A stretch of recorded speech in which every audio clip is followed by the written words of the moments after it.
뭐 코로나 핑계 대고 계속 그 뭐 이렇게 특별하게 행사를 못 하고 있다가 요번에 마침 이제 그 킨터치의 그 박장혁 대표가 저희 좀 많이 도와주셔가지고 홈페이지 개편을 했습니다. 그래서 가능하면은 우리 회원님들이 그 홈페이지를 좀 잘 활용할 수 있도록 좀 개방을 좀 하기로. 그래서 뭐 거기에 글 같은 것도 올리시면 좋을 것 같고, 또 뭐 자기 소식 같은 것도 올리면 좋겠고, 홍보도 해도 좋고, 뭐 이런 그 장으로 좀 만들기 위해서 그 홈페이지 개편을 해놔서 그거를 좀 설명도 드리고, 그리고 이제 그러면서 우리 그 박장혁 대표가 이제 저희 포럼의 사무차장을 맡아주시기로 해서 그동안 저희들이 그 이상열 단장하고 저하고 이제 그 뭐 회장하고 이제 사무총장으로 이렇게 활동을 하는데 조금 힘이 붙이더라고요. 너무들 바쁘고 그래서. 근데 또 도와주시기로 해서 같이 좀 활동을 할 거고. 그리고 이제 그 호텔 앤 레스토랑의 그 서현웅 대표 아시는 분도 아실 텐데 그분도 자기 홍보국장으로 좀 나서겠습니다. 그래가지고 조금 힘을 많이 받고 있습니다. 그래서 포럼을 좀 더 적극적으로 활용할 수 있는 방법들을 좀 찾아가려고 하면서, 그래서 이제 이번 홈페이지 개편에 맞춰서 저희 그 세미나를 준비를 하게 됐습니다. 그래서 뭐 좀 주제 좋은 게 뭐가 있을까 고민하다가 우리 이상열 단장 말씀드렸더니 그 아무래도 마이스 최신 트렌드가 그 코로나 이후로 좀 많이 바뀌고 있거든요. 그래서 그런 것들 좀 해주시기로 했고, 그다음에 여러분들 잘 아시겠지만 이제 메타버스 굉장히 요새 핫하잖아요. 그래서 우리 또 민문호 대표가 또 메타버스는 우리나라에서 또 가장 앞서가고 계시기 때문에 그런 두 가지 주제를 가지고 그 홈페이지 개편에 음수를 맞춰서 하는 내가 이렇게 저기 안 주제를 해 걸립니다. 나가기로 했습니다. 그래서 뭐 여러분들 도와주신 분들 감사하고, 그리고 앞으로 좀 그 우리 포럼을 좀 많이 잘 활용을 했으면 좋겠거든요. 그래서 두 분 강의를 듣고 그 뒤에 가서 다 여러분들 전문가들이시니까 그 들은 강연에 대해서 Q&A도 좋고, 아니면 이제 그 우리 포럼에 대한 여러 가지 좀 뭐 리퀘스트가 있으면 그런 내용도 좀 좋겠고, 이런 시간을 갖도록 하겠습니다. 자기소개도 좀 하고요. 그래서 그러면은 일단 홈페이지 개편된 거 잠깐 우리 킨터치 박장혁 대표가 어떻게 활용하면 좋을지 설명을 좀 해주시고 그 다음에 이제 강연으로 들어가도록 하겠습니다. 예, 박장혁 대표 자기 사무차장 된 거 인사도 좀 하시고 홈페이지 개편된 거 설명 좀 해주세요. 예.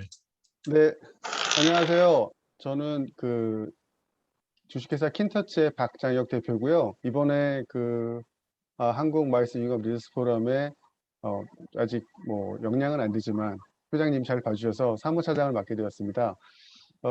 저희는 주로 하는 일이 그 소프트웨어예요. 회의 쪽, 이벤트 쪽이 소프트웨어를 하고 회원 관리 쪽이 소프트웨어를 하다 보니 현재 하고 계시는 우리 포럼, 협회나 이쪽에 앞으로의 이제 회원 관리 측면도 있고 또한 또 협회들의 홈페이지를 좀 더 직관적으로 만들어서 협회에서 활동을 잘 하실 수 있도록 해드립니다. 그래서 오늘은 제가 짧게나마 소개해 드릴 거는 일단 저희가 한국 마이스 융합 리더스 포럼의 새로 개편된 홈페이지를 잠깐 보여드릴 거고요. 그 두 번째는 저희가 하고 있는 텍스포라는 그 온라인 미팅 솔루션이 있어요. 그거를 잠깐 소개해 드려서 혹시 주위에서나 직접 이런 솔루션을 필요하신 분들은 적용하시게 되면 좋을 것 같습니다. 그럼 제가 일단 우선 화면을 공유해 드리겠습니다.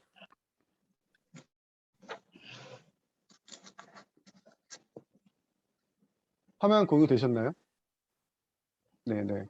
지금 한국 마이스 융합 리더스 포럼의 홈페이지 주소는 miceconvergence.com입니다. miceconvergence.com. 말씀드린 대로 한 11년 전에, 한 10여 년 전에 예전에 홈페이지를 오픈하시고 나서 사실은 기술이 발달하니까 굉장히 빨리 변하시잖아요. 그래서 굉장히 예전 스타일의 홈페이지를 갖고 있다가 저희가 좀 확장형이나 반응형으로 모바일에서나 PC에서 잘 보실 수 있는 버전을 바꿨고요.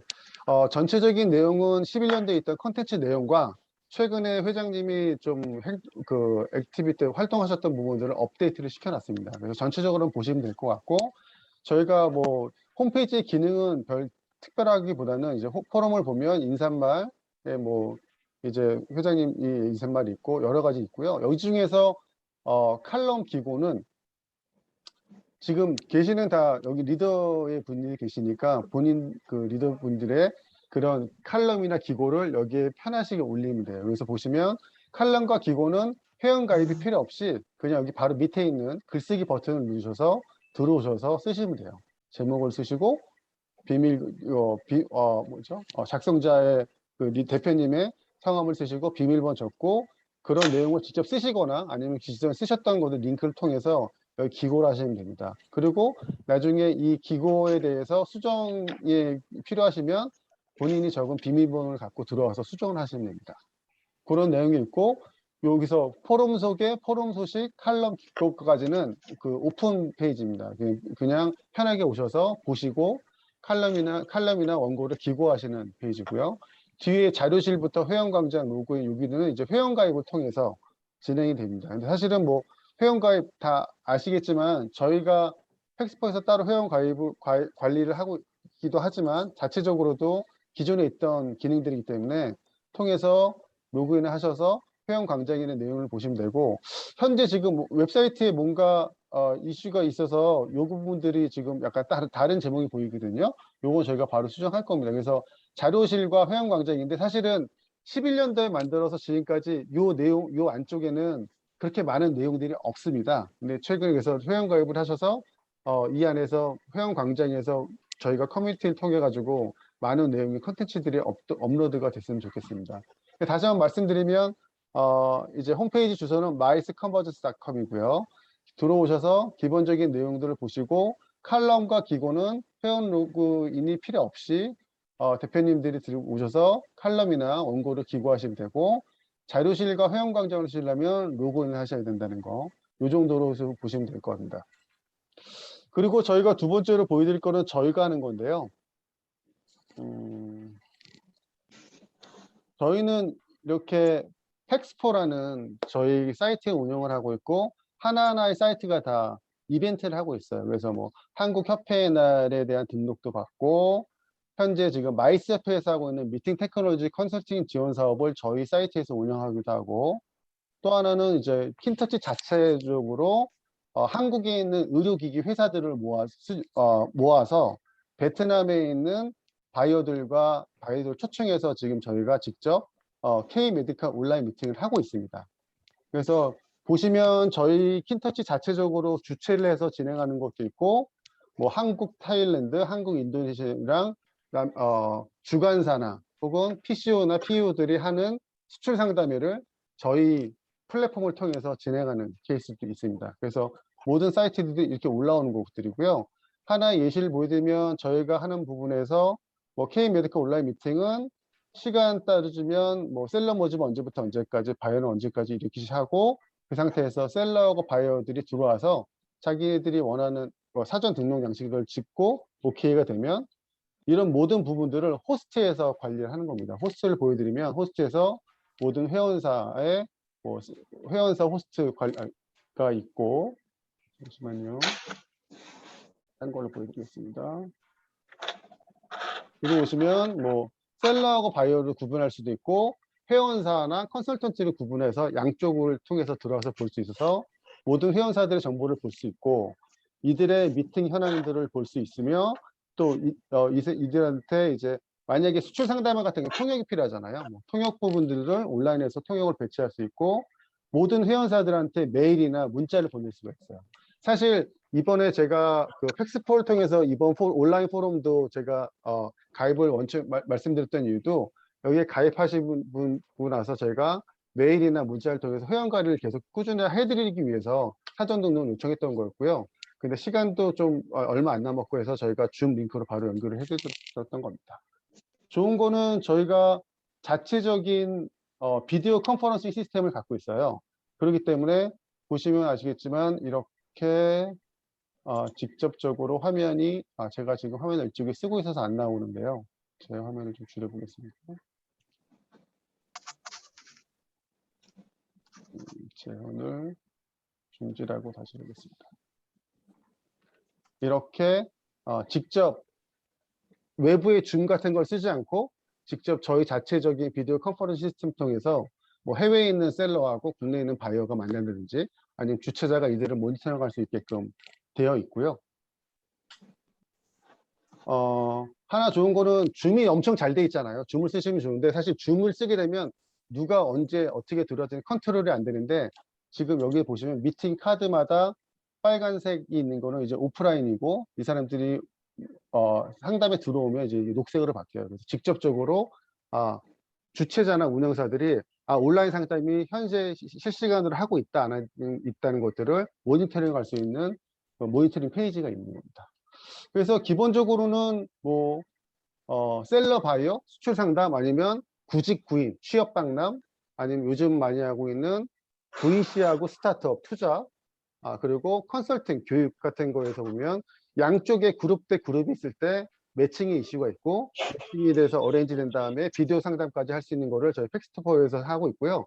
지금과 같은 이런 컨퍼런스 기능도 줌과 연동해서 진행하고 있습니다. 네, 여기까지가 저희가 드린 설명을 드리고요. 어쨌든 다시 마이스 포럼의 이제 사무차장으로 돌아와서 지금 저희가 홈페이지도 기본적으로 만들고 이벤트 페이지도 만들고 홈페이지도 만들고 뒤에 딸린 이벤트를 관리할 수 있거나 회원 관리할 수 있는 부분들을 통해서 전체적인 솔루션을 제안 드리고 있고 마지막으로 이제 마이스 리더스 포럼의 사무차장으로서 이제 회장님과 총장님 그리고 홍국장 도와서 계속 열심히 매진해서 협회의 발전을 이루도록 노력하겠습니다. 네, 이상입니다. 아이고, 감사합니다. 네. 지금 그 사이에 새로 들어오신 우리 문정선 본부장님 계시네요. 잠깐 인사 좀 네네네. 하실래요? 문정선 본부장님. 네, 안녕하세요. 반갑습니다. 얼굴 안 보여주세요? 얼굴이요? 네. 잘 아시겠지만 전북 아태 마스터스 대회 거기 조직위원회 지금 그 본부장으로 지금 현재 계시고 정말 하루하루 너무 바쁘게 지내신다고 말씀 많이 듣고 있습니다. 잘 지내시죠? 네. 예, 그러고 니콜 조디 쉽턴 우리 교수님 들어오셨네요. 니콜, will you introduce yourself just for a while? Hello, everyone. Nice to meet you. Thank you to Dr. Jin for inviting me here today. I'm understanding about 50% of it. So, very interesting, the design. And I like the skull photo. Okay. On the Thank you. homepage. Thank you.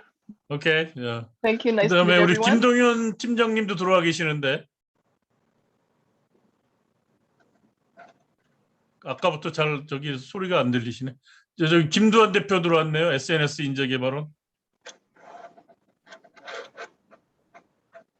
김두한 대표 지금 들리세요? 오케이. 하여튼 그러면 소개는 나중에 또 하기로 하고 상희철 대표 들어와 있네요. 네, 안녕하세요. 상희철입니다. 얼굴 좀 옆으로 보여주시죠. 아래에서 보이니까 무서워 보이네. 잘 지내죠? 네. 예, 오케이, 그러면은 강연 첫 번째 강연 들어가겠습니다. 우리 이상열 단장이 사무총장이 준비를 많이 해주셨고 특히 그 이번에 8월 25일 날 고양시에서 매년 하는 행사 GDW도 하니까 그거 홍보도 좀 같이 해주시고 시작하시죠, 이상열 사무총장님. 네, 안녕하세요.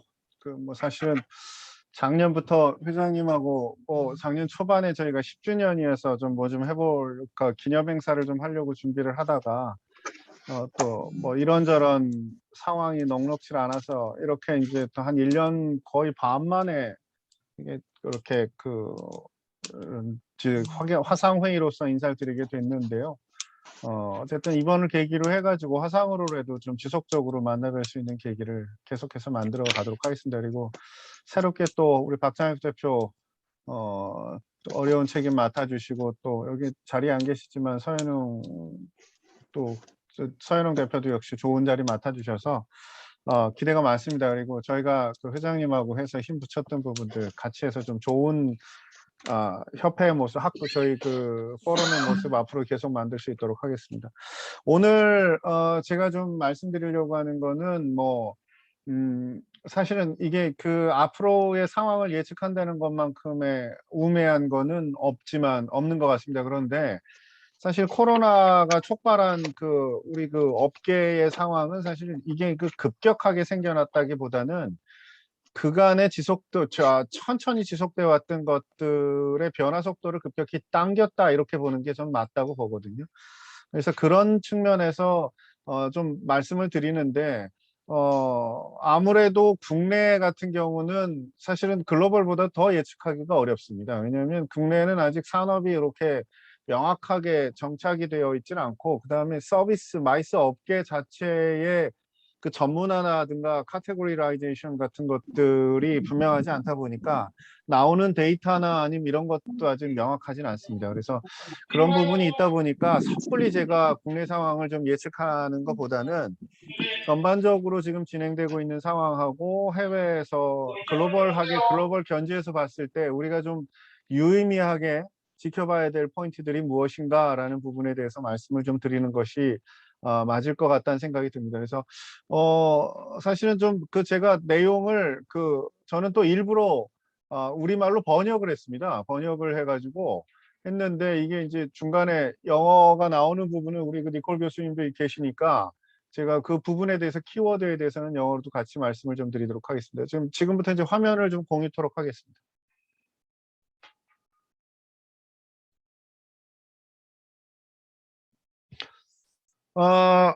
일단 코로나가 촉발한 저희 산업의 변화부터 좀 한번 살펴보시는 게 좋을 것 같다는 생각이 듭니다. 그래서 일단 보시면 이게 이제 저희가 예측할 수 있는 게 단기적인 거하고 그다음에 장기적인 과제 그리고 장기적으로 그 모습이 어떻게 나타날 것인가에 대해서 한번 볼 필요가 있는데요. 일단 단기적으로는 지난해부터 대면 미팅은 전면 중단됐다고 봐야 되는 것이 맞는 것 같습니다. 물론 이제 이것들이 산업에 미치는 효과도 있겠지만 이게 이제 참가자 측면이나 주최자 측면에서 바라보는 그 방향이 좀 다를 수도 있습니다.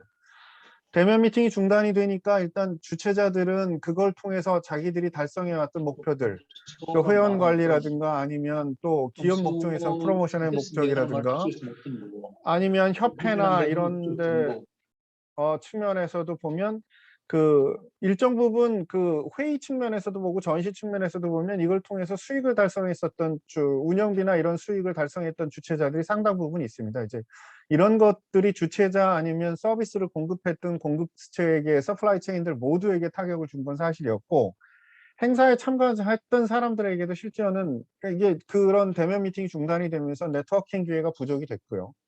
그리고 또 하나는 행사를 이게 비즈니스 트래블을 하면서 그 도시를 경험하는 즐거움 이런 것들이 참가자 측면에서는 굉장히 동기부여가 됐었는데 이런 부분들도 굉장히 부족해진 것들이 사실입니다. 그리고 세 번째는 아까도 말씀드렸지만 행사 미개최로 인한 수익의 감소 이건 뭐 아주 직접적으로 와닿는 피해이기도 하고요.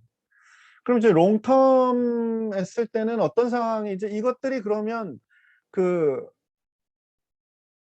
만약에 이게 이제 코로나가 극복이 되고 향후로 진행이 됐을 때 그러면 시간이 지나면 다 회복되는 것이냐라고 했을 때 저희가 그 4차 산업혁명 했던 WEF 월드 이코노믹 포럼의 슈밥 회장이 이런 얘기를 했더라고요. 그러니까 더 이상의 이전에 우리가 알고 있던 노멀이라는 것은 더 이상의 노멀은 없다라고 얘기를 하는 거죠. 우리는 앞으로 코로나가 돼도 지금에서 조금 더 진화한 변화된 환경이 우리에게 노멀로 다가오는 것이지 이전에 우리가 왔던 걸로 회복이 되는 경우는 그거는 불가능할 것이다 라고 보는 게 맞는 것 같습니다. 그래서 그럼 중장기적으로 환경 변화는 크게 봤을 때 어떤 거냐면 첫 번째는 이게 이제 주최자 측면이나 아니면 서비스를 공급하는 사람들 측면에서도 코로나가 불러온 가장 급격한 변화는 결국은 디지털이라는 걸 텐데요. 디지털이라는 것들은 향후에 어떻게 되느냐 하면 이미 우리 이후에 우리 지금 코로나 극복 이후의 세대나 아니면 현 세대들조차도 테크니컬 디지털 기술에 대해서 굉장히 익숙해져 있는 상태입니다. 그렇기 때문에 이미 한 사람 한 사람의 디지털 전문가들 특히나 MZ세대나 아니면 그 위에 뉴 밀레니얼 세대 같은 경우는 굉장히 디지털에 익숙해져 있는 사람들이기 때문에 이 사람들을 막 만족시키기가 굉장히 어려워지는 거죠. 그리고 이 사람들에게 있어서 디지털 기기가 있는 한 공간의 의미나 이런 것들이 별로 의미가 없어지는 겁니다. 그러니까 사실은 그 오프라인을 기반으로 하는 공간적인 개념을 기반으로 하는 행사, 이것만 가지고는 앞으로는 마이스 행사의 만족도를 높이기는 어려울 거다라고 하는 것이 첫 번째 그 예상되는 환경이고요. 두 번째는 우리가 코로나 이전에도 생각해 보면은 국제회의나 이런 데 갔을 때 그 디지털 중계라든가 스트리밍이나 이런 걸 안 한 건 아니었습니다. 어떻게 보면 줌이라는 것도 그 이전부터 있었던 거고, 그 다음에 동영상 녹화나 이런 것들을 통해 가지고 확인했었는데, 그때는 오프라인상에서 이런 그 이러닝 개념이 어떻게 보면 좀 부수적인 개념이었습니다. 그러니까 무료로 그냥 그 사람 서비스 차원에서 해주는 거였죠.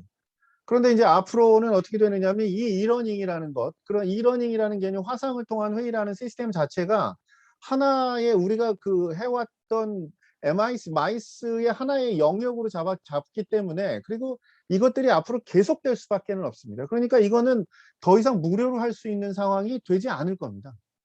그러니까 주최자 입장에서는 오프라인과 온라인을 두 개를 다 책임져야 되는, 그냥 단순히 기술적인 의미에서의 하이브리드 개념이 아니고 행사 자체에 있어서 온라인과 오프라인 참가자를 모두 만족시켜야 되는 그런 개념으로 가야 되는 거라고 볼 수밖에 없습니다. 그러니까 이러닝으로 대표되는 이 화상회의라고 하는 것 자체가 하나의 코스트를 유발하는 비용, 그러니까 이걸 상쇄하기 위해서는 이 이러닝이 더 이상 공짜로 갈 수는 없고 이걸 새로운 수익 모델로 할 수밖에 없는 상황이 될 수밖에 없는 거라고 생각이 들고요.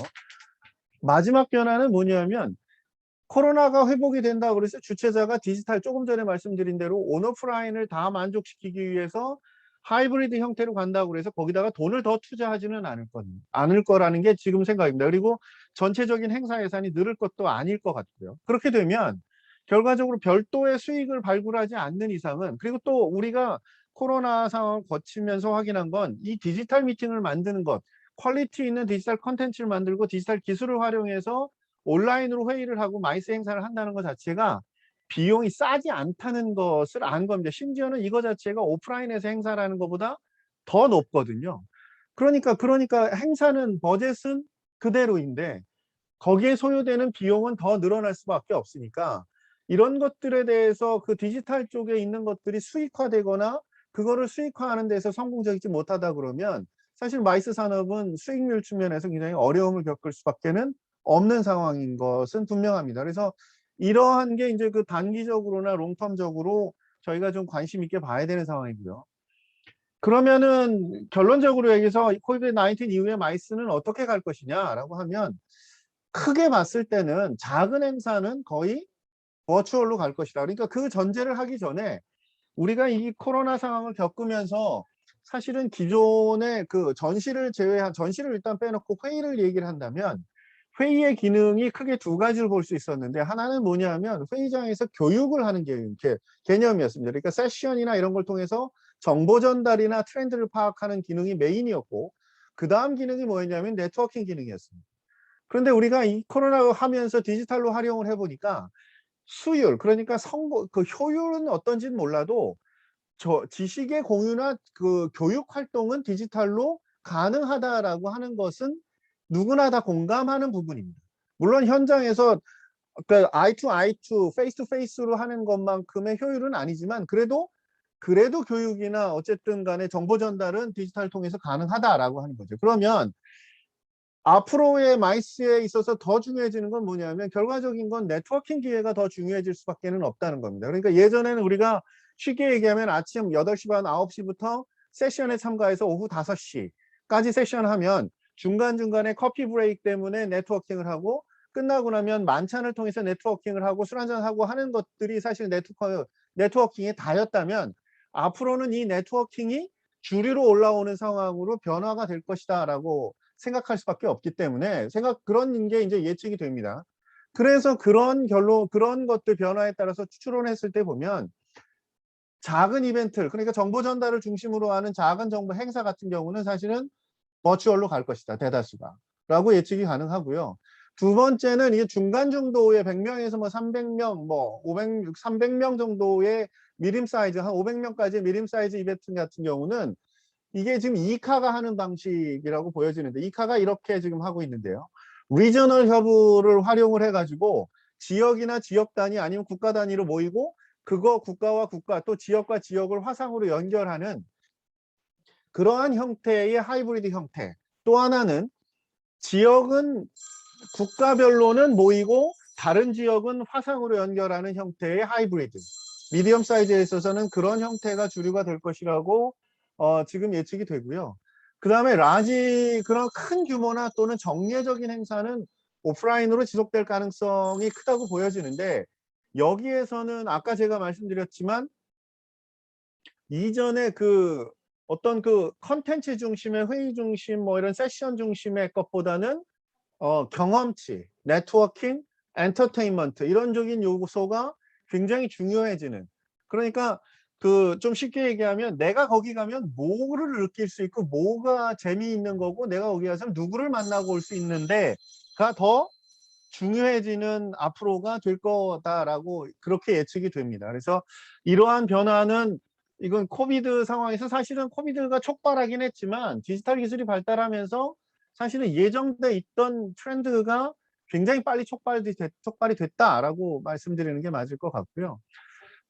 또 하나 시장 전망을 하면 지금 우리가 이제 계속 그런 얘기를 합니다. 디지털 트랜스포메이션이다라는 얘기를 하는데 디지털 트랜스포메이션을 얘기를 할 때 제가 좀 항상 저는 그런 얘기를 하는데 이게 좀 조심해야 된다. 그러니까 디지털 트랜스포메이션이라는 얘기가 투 디지털이라는 얘기냐 아니면 위드 디지털이라는 얘기냐라는 얘기를 조금 구분해서 생각할 수 있어야 된다라고 생각을 하거든요. 그러니까 우리가 맹목적으로 디지털 트랜스포메이션이라고 얘기하는 건 완전히 그냥 풀로 디지털로 전환되는 부분이라고 생각을 하는데 이거는 아니라는 생각이 듭니다. 그래서 그거를 완전히 디지털로 전환되는 거는 전 슬라이드에서 말씀드렸듯이 스몰 사이즈드 되는 그런 마이스 이벤트를 중심으로 해서 그런 부분이 비중이 한 20% 정도라고 생각을 하고 나머지 80%는 오프라인을 기반으로 하되 디지털 테크놀로지나 디지털의 어떤 그런 기술들이 결합된 위드 디지털 형태의 이벤트들이 마이스 이벤트들이 8 정도가 될 것이다 라고 예측을 하는 겁니다. 예상이 된다고 저는 생각하고도 있고 그리고 전문가들조차도 이런 예상치에서 크게 벗어나는 상황은 아닙니다. 그러면 어쨌든 결과적으로 보면 지금 우리가 오프라인상에서 해왔던 행사의 20%는 디지털로 간다는 겁니다. 그런데 이 20%라는 게 굉장히 적은 게 아니거든요. 근데 물론 나머지 80%도 우리가 오프라인상에서 해왔던 업무가 디지털과 결합된 형태가 80%이기 때문에 사실은 디지털로 인해 촉발되는 마이스 산업의 변화는 근본적인 변화라고 볼 수밖에 없는 겁니다. 그러면 마이스 업계 차원에서 어떠한 직면한 문제들이 있느냐?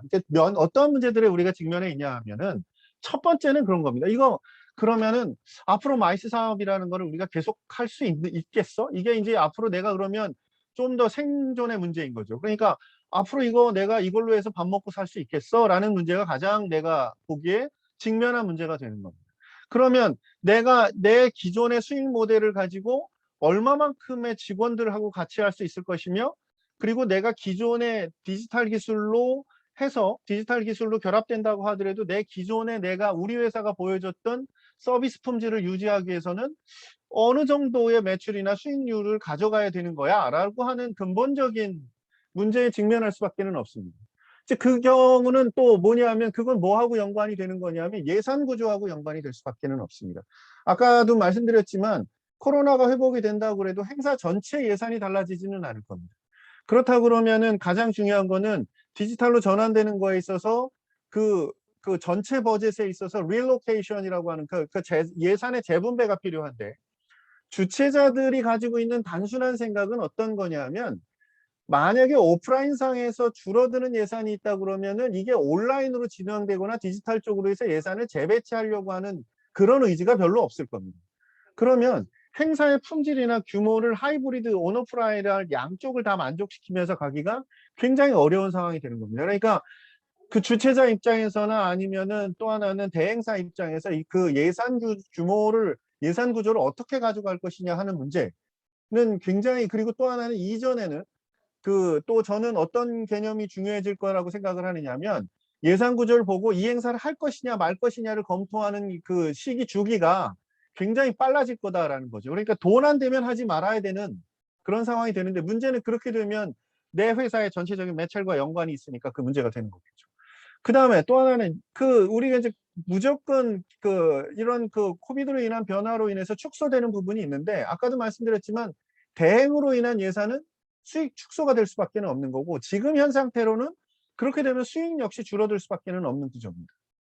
그러니까 그 축소되는 수익이나 예산을 반영하기 위해서 그러면 돼야 되는 게 뭐냐면, 검토해야 되는 게 사업 모델입니다.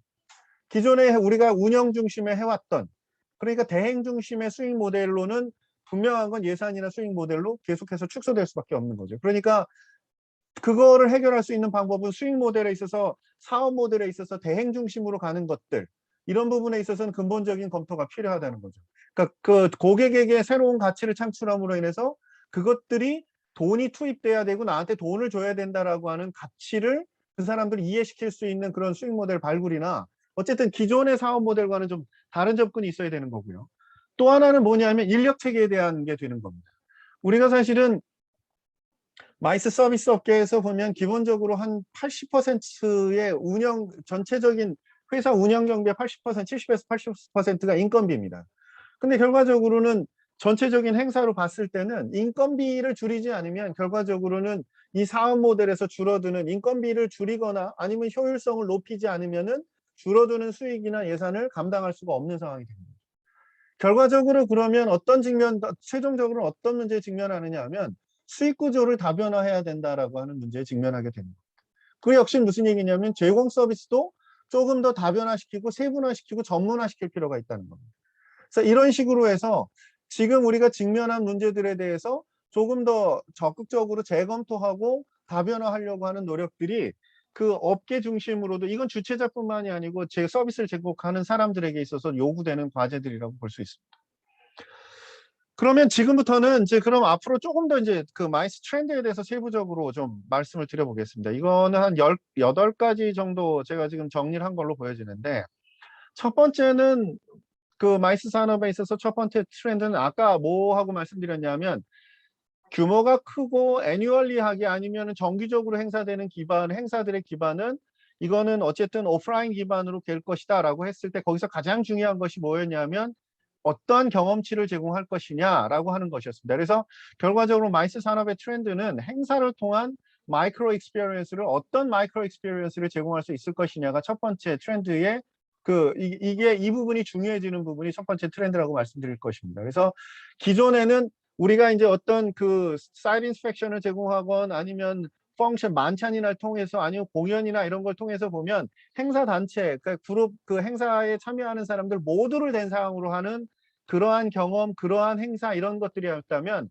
앞으로는 행사에 직접적으로 참여를 하더라도 그 사람들을 조금 그 사람들의 팀이나 아니면 사전에 그 사람들이 원하는 디맨드, 그 다음에 어떠한 그 행사 자체가 가지고 있는 유니크함으로 인해 가지고 체험 규모가 줄어드는 것들, 이런 것들을 반영해서 조금은 소수의 참가자 대상으로 해서 놀라움과 매력을 느낄 수 있는 그런 맞춤형 경험을 제공할 수 있는 그런 게 돼야 된다라고 생각을 하는 겁니다. 한 예를 보면 이런 겁니다. 우리가 기존에 보면 마카오를 가서 국제회의를 한다고 봤을 때, 마카오를 끝나고 나서 경험치를 제공한다고 하는 거는 다 같이 모여서 어느 그 마카오에서 유명한 공간 안에서 뭐 카지노에서 만찬을 하거나, 아니면 끝나고 나서 그 무슨 산마르코 공장이나 이런 데 가서 그 무너진 광장 같은 데서 사진 찍고 같이 돌아다니고 이런 거의 경험치였다면, 앞으로는 그런 개념이 아니고 어떤 사람은 마카오 타워에 올라가 가지고 줄을 매달고 마카오 타워를 한 바퀴 돈다든가,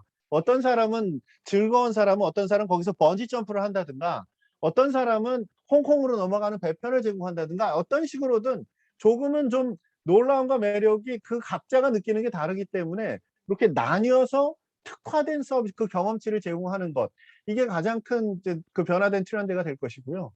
두 번째는 이건 예전부터 중심이 되어 왔던 건데 결국은 이게 이제 코로나 때문에 더 촉발된 거죠. 이전에는 그냥 세이프티 개념이었다면 이제는 뭐냐면 이 보건의 개념, 세이프티 개념에 그 안전에서 이제 그 다음에 또 위생과 같은 것들도 안전의 개념으로 포함된다는 거죠. 그러니까 그 도시가 단순히 그냥 치안이나 이런 거에서 안전한 것뿐만이 아니고 그 위생 체계라든가 아니면 그 응급 체계 이런 것들에 있어서 얼마만큼 잘 그 준비가 되어 있느냐. 이게 이제 전반적으로 보면 이게 안전입니다. 그래서 이런 행사의 성공 요소에 있어서는 그거에 있어서 가장 중요한 요소가 안전하고 건강한 진행. 이게 가능하냐 여부가 될 것입니다. 그러니까 그게 이제 두 번째 가장 중요한 트렌드가 될 것이고요. 그 다음에 세 번째 중요한 트렌드 중에 하나는 그간에 아까 말씀드렸던 건데 행사의 우선순위의 변화입니다. 그래서 우리가 기존에 보면 행사를 마이스 행사에 있어서 가장 중요한 건 컨텐츠. 기조연설자로 누가 오느냐. 그리고 거기서 어떤 주제를 다룰 것이냐. 어떤 전문가들이 오느냐. 이게 이제 가장 중요하다고 보면 그 두 번째가 이제 네트워킹이었고 세 번째가 엔터테인먼트였죠. 근데 아까도 말씀드렸지만 이게 결국은 앞으로 코로나 이후에는 우선순위가 결과적으로는 좀 변화가 있을 거다라는 겁니다. 첫 번째는 거기 가면 누구를 만나서 어떤 네트워크를 내가 가질 수 있는데 이게 가장 중요한 요소가 될 것이고요. 두 번째는 내가 거기 가면 무슨 재미가 있는데 라는 것이고요. 그 다음이 중요한 요소가 컨텐츠가 될 것이라는 얘기입니다. 컨텐츠는 중요한 팩터이긴 하지만 오프라인상에서의 그 행사에 있어서의 우선순위에 있어서는 이미 아까도 말씀드렸지만 컨텐츠의 쉐어링이나 이런 부분은 일정 부분 효율성의 차이는 있지만 디지털 기술을 통해서 해결이 될 수 있기 때문에 그런 부분에 있어서 우선순위는 meaningful connection이나 엔터테인먼트에 비해서 좀 밀릴 것이다 라고 하는 것이 이제 트렌드가 될 것이고요. 그 다음에 이제 하이브리드는 미래다. 왜냐하면 이게 이제 the cat out of the bag. 이미 하이브리드라는 게 그 코로나 때문에 이미 일상화가 돼가고 있고 사람들이 하이브리드의 장단점을 이미 알고 있습니다. 그러니까 거스를 수 없는 대세라는 것. 이게 달라진 거고요. 그 다음에 또 하나는 기업 측면에서 보면 기업 편익 분석 측면에서 출장을 해외로 보내주는 것 자체가 비용적인 측면에서는 이게 그렇게 기업에게 있어서 부담이 여전히 되고 있는 상황입니다. 즉 그러니까 이게 대안이 기업이 선택할 수 있는 최선은 아니지만 차선의 대안이 디지털 기술 때문에 하나가 나온 거죠. 그렇기 때문에 대세가 그러니까 이 하이브리드가 점점 파퓰러해질 것이라는 거고요. 세 번째는 비즈니스 트래블이 재개가 언제쯤 될 것이냐. 이거에 대해서 우리는 아무도 지금 답을 못 한다는 거예요. 코로나가 처음 발생했을 때는 대부분의 사람들이 미팅 인더스트리 전문가들이 어떻게 예상했냐면 2020년 하반기 4분기 늦어도 2021년 상반기엔 될 것이다 라고 생각을 하고 있는데요. 사실은 지금 상황으로 보면 비즈니스 트래블은 2023년 상반기에도 지금 불확실한 상황입니다. 그렇기 때문에 하이브리드는 어쨌든 대세가 될 수밖에 없는 것이고 네 번째는 마지막은 우리가 변이가 계속 나오고 있는 상황으로 보면 이 코로나가 쉽게 끝나지 않을 것 같다는 거예요. 잠재적인 위험 요소가 계속해서 존재할 수밖에 없는데 이런 상황에서 지금 마이스에 있어서 유일한 그리고 가장 현실적인 대안은 하이브리드이다. 라고 그런 모든 사람들이 이제 인정하고 주최자들 측면에서도 이런 공감대가 높아지고 있는 상황이고요. 그 다음에 이제 그러면 하이브리드 행사는 앞으로 어떻게 될 것이냐? 컨퍼런스보다는 TV쇼. 그러니까 그 하이브리드 형태에서 보여주려고 하는 것들에 있어서를 많은 것들을 담으려고 할 겁니다. 지금보다는 조금 더 정형화된 포맷이 아니고 TV쇼처럼 조금은 오락에 가깝게끔 그 온라인상에 있는 사람들도 즐길 수 있게끔 그 다음에 새로운 형태의 하이테크니컬한 테크놀로지를 보유한 그런 베뉴들이 출연할 것이고 대표적으로 얘기하면 마리나 베이 샌즈의 그런 디지털 스튜디오나 킨텍스 그랜드 볼룸의 디지털 스튜디오도 그 대상이 된다고 생각합니다. 그리고 이제 또 예산의 리로케이션 측면에서 보면은 푸드 앤 베버리지 같은 F&B보다는 오디오 비주얼 쪽에 예산 투입이 더 많아질 것이고요. 그 다음에 온라인 참가자, 현장 참가자 각각에 대한 참여나 경험치에 대한 것들 이런 목표가 이전에는 메인이 오프라인이었고 이제는 그냥 온라인은 그냥 서브였다면 이젠 그게 아니고 둘 다가 굉장히 동등 토탈 쉐어에 있어서 같은 가치를 갖는 참가자로 이제 될 수밖에 없기 때문에 이 둘을 만족시켜야 되는 것이 하이브리드 미팅의 과제가 되는 것이고요. 행사 콘텐츠의 재편이 더 이상 기조 강연, 분과 회의 이런 거가 이제 되지는 않는 거죠. 그리고 사람들의 온라인으로 인한 집중도가 40분, 1시간씩 갈 수가 없기 때문에 세션 자체도 20분 이것들이 1, 2부로 나뉜다든가 어쨌든 사람들의 집중력을 높일 수 있는 그런 방향으로 그 다음에 공연 어떤 온라인상으로나 오프라인상으로나 체험을 각각 할 수 있는 시간을 배분한다든가 해서 전반적으로 마이스에 있어서 컨텐츠를 다루는 시간은 줄어들 것이다 라는 게 트렌드입니다. 그 다음에 이제 가장 중요한 이슈 중에 하나인데 가상으로 돈 벌기. 아까도 말씀드렸지만 이러닝이나 이게 디지털 기술을 활용한 그런 기술들이 더 이상 공짜가 아닙니다. 그렇기 때문에 버추얼 이벤트를 통해서 주최자가 됐던 아니면 그 서비스를 공급하는 공급자들도 전부 돈을 벌어야 됩니다. 그렇기 때문에 지금의 그런 어떤 비즈니스 모델이나 비즈니스 플랫폼 가지고는 부족하다는 거죠.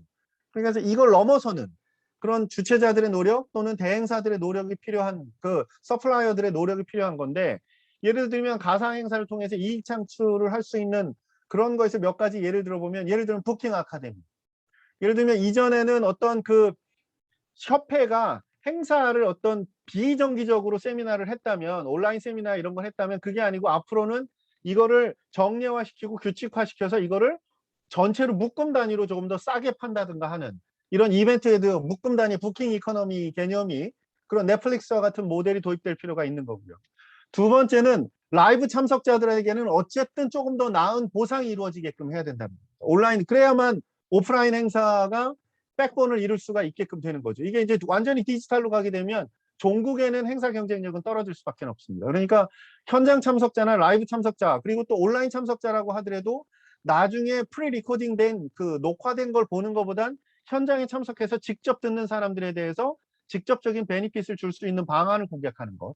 그 다음에 지금보다는 온디맨드 컨텐츠가 더 많아져야 된다는 겁니다. 그러니까 수요자에 대한 수요 파악을 지속적으로 해서 그 사람들이 원하는 그리고 조금 더 다변화된 그러니까 아까도 말씀드렸지만 그 강연 시간이 줄어드는 대신에 이것들이 조금 그 쪼개져서 다양한 형태의 스트리밍 형태가 됐든 아니면 녹화가 됐든 아니면 메타버스 형태가 됐든 다양한 형태의 온디맨드 형식으로 해서 컨텐츠를 제공할 필요가 있다는 거고요. 그리고 버추얼 상과 그러니까 실제 현장에서와 마찬가지로 버추얼 상으로라도 버추얼 상에서도 1대1 네트워킹 기획을 반드시 제공할 수 있는 방향을 찾아야 된다. 이게 이제 그 가상으로 돈 벌기 부분에 있어서 이익 창출의 중요한 요소가 될 것입니다. 그 다음에 이제 그 줌 피로도 이게 이제 그 온라인을 저희가 한 1년 반 하다 보니까 이제 줌 퍼티그라는 말이 굉장히 일상화가 됐습니다. 사실은 저희가 이제 민 대표님 말씀 있으시겠지만 제가 알기로는 우리가 이제 메타버스 가상현실에서 굉장히 이것들이 중요해지는 이유 중에 하나는 뭐냐면 이건 오디오하고 연결이 돼 있기 때문입니다. 우리가 보는 경험하고 듣는 경험은 확실히 다른데 우리가 지금까지 줌으로 하는 경험은 대부분 보는 거에 중점이 되는 경험이었습니다.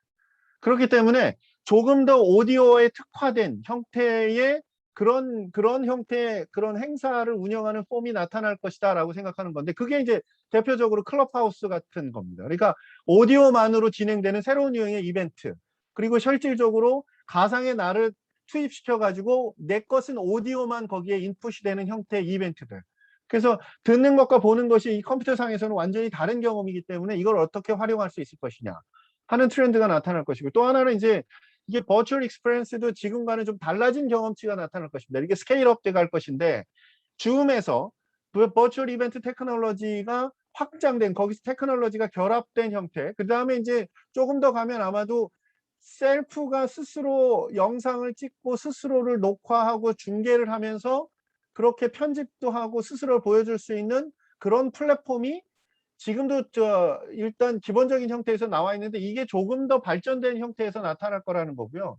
그 다음에 굉장히 높은 수준의 프로덕션이 지금은 이제 장비가 있어야만 되지만 버추얼 상에서도 우리가 지금 이제 뭐 예를 들면 G 폴더나 휴대폰 상에서도 예전에 편집 기술이나 이런 건 별도의 소프트웨어를 필요로 했지만 지금은 이제 그 휴대폰 카메라 갖고 그런 것들이 해결되는 것과 마찬가지로 하나의 어떤 온라인 그 마이스에 관련된 그 디지털 플랫폼들이 그렇게 셀프 프로덕션도 가능하고 그 다음에 고화질의 고품질의 어떤 생산물들을 낼 수 있게끔 그렇게 진화해 갈 것이고 시장도 진화할 것이다 이런 게 이제 트렌드로 보여지고요. 또 하나는 이제 참여의 재정입니다.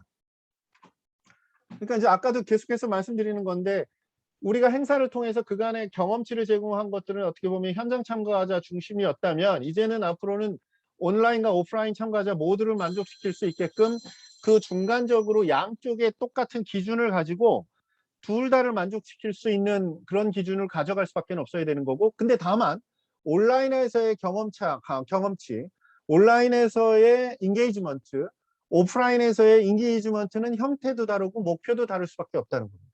그래서 이것들이 그리고 또 온라인상에서의 하이브리드를 통한 상호작용, 오프라인상에서의 하이브리드한 상호작용은 다르기 때문에 이것들을 명확한 각각의 목표와 각각의 방안들을 가지고 갈 때만이 다양한 유형의 참가자들을 만족시키고 그것들을 통해서 행사를 계속해서 성장시킬 수 있을 것이다라는 겁니다. 그리고 이건 사실 인클루전 2.0은 사실 우리나라에는 와닿지 않는 얘기인데 이게 이제 그 조금 더 포용적으로 강화할 필요가 있다. 이게 우리도 지금 보면은 지금 국제회의를 하다 보면 우리가 한국에서 하는 것도 보면 대부분이 미주 또는 유럽 이것들이 중심이 되는 게 사실입니다. 그래서 이게 유럽에서 나온 통계를 보니까 2019년, 2020년 행사, 유럽 지역에서 개최된 행사에 보니까 33%는 아예 흑인 연사가 없었답니다. 그러니까 이런 그 젠더나 아니면 그 컬러의 그런 어떤 그런 다양성 이런 것들이 마이스 행사에 있어서 조금 더 확장되어야 한다라고 하는 것이 이제 트렌드로 나타날 것이고요. 마지막으로 보면 이게 술에 의존하지 않는 새로운 형태의 펀. 이게 뭐냐? 이게 이제 결과적으로는 그런 경험치와 재미있는 것들을 온라인상으로 오프라인상으로 제공하는 것이 그런 것들을 찾아야 되는 것이 마이스 산업에 있어서 코로나 이후에 마이스 산업에 있어서의 또 하나의 트렌드가 될 것이다. 이렇게 생각을 합니다. 그 짧은 시간이어서 지금 일단 개괄적으로 준비된 내용은 여기까지 좀 말씀을 드리도록 하겠습니다. 이렇게 좀 들어주셔서 감사합니다. 감사합니다. 예, 감사합니다. 말씀하신 중에 제가 지금 딱 그 떠오르는 게 몇 가지인데 일단은 마이스 행사가 앞으로 네트워크가 더 중요해질 수가 있고 그다음에 이제 펀 요소들, 엔터테인먼트 요소가 중요해진다. 그다음에 세이프티가 이제 기존의 안전에서 하이진으로 진화를 하는데 이거는 또 우리나라 강점이 아닌가 이런 생각이 들고 그런 기회 요인을 좀 살릴 필요가 있겠다 생각이 들고 마지막으로 이제 컨텐츠가 중요하다 이런 얘기를 하시면서 그 줌 퍼티그 말씀을 하셨거든요. 그래서 이제 다음 주제가 우리가 메타버스 우리 민문호 대표가 말씀하실 건데 그런 것들을 이제 어떤 몰입도를 높이는 데에 어떤 그 대안으로 우리가 제시할 수 있는 게 이런 그 메타버스가 아닌가 이런 생각이 들거든요. 민문호 대표 모셔서 그러면은 그 메타버스 관련된 강연 내용을 좀 들어보도록 하겠습니다. 민 대표 나와 계시죠? 예, 안녕하세요. 네. 나왔습니다. 네, 화면 공유하겠습니다.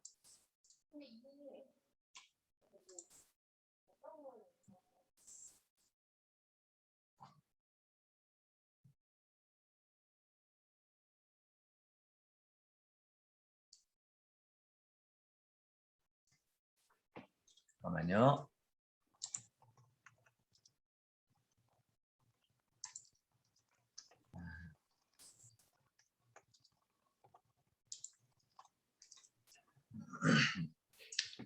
자, 오늘 아까 박사님 말씀 잘 들었고요. 저희 메타버스를 운영하는 이 플랫폼 회사들의 앞으로의 활약이 좀 필요할 것 같습니다. 얘기 들어보니까 네, 저희가 아까 들었던 것 중에 인상 깊었던 거는요. 커넥션이 굉장히 중요하고 그다음에 거기에 이제 엔터테인먼트 요소가 이제 중요하다고 말씀하셨는데 이제 이 메타버스가 완전히 이걸 극복을 할 수는 없을 것 같은데요. 근데 어느 정도는 또 재미 요소를 줄 수 있을 것 같습니다. 그래서 바로 시작하도록 하겠습니다.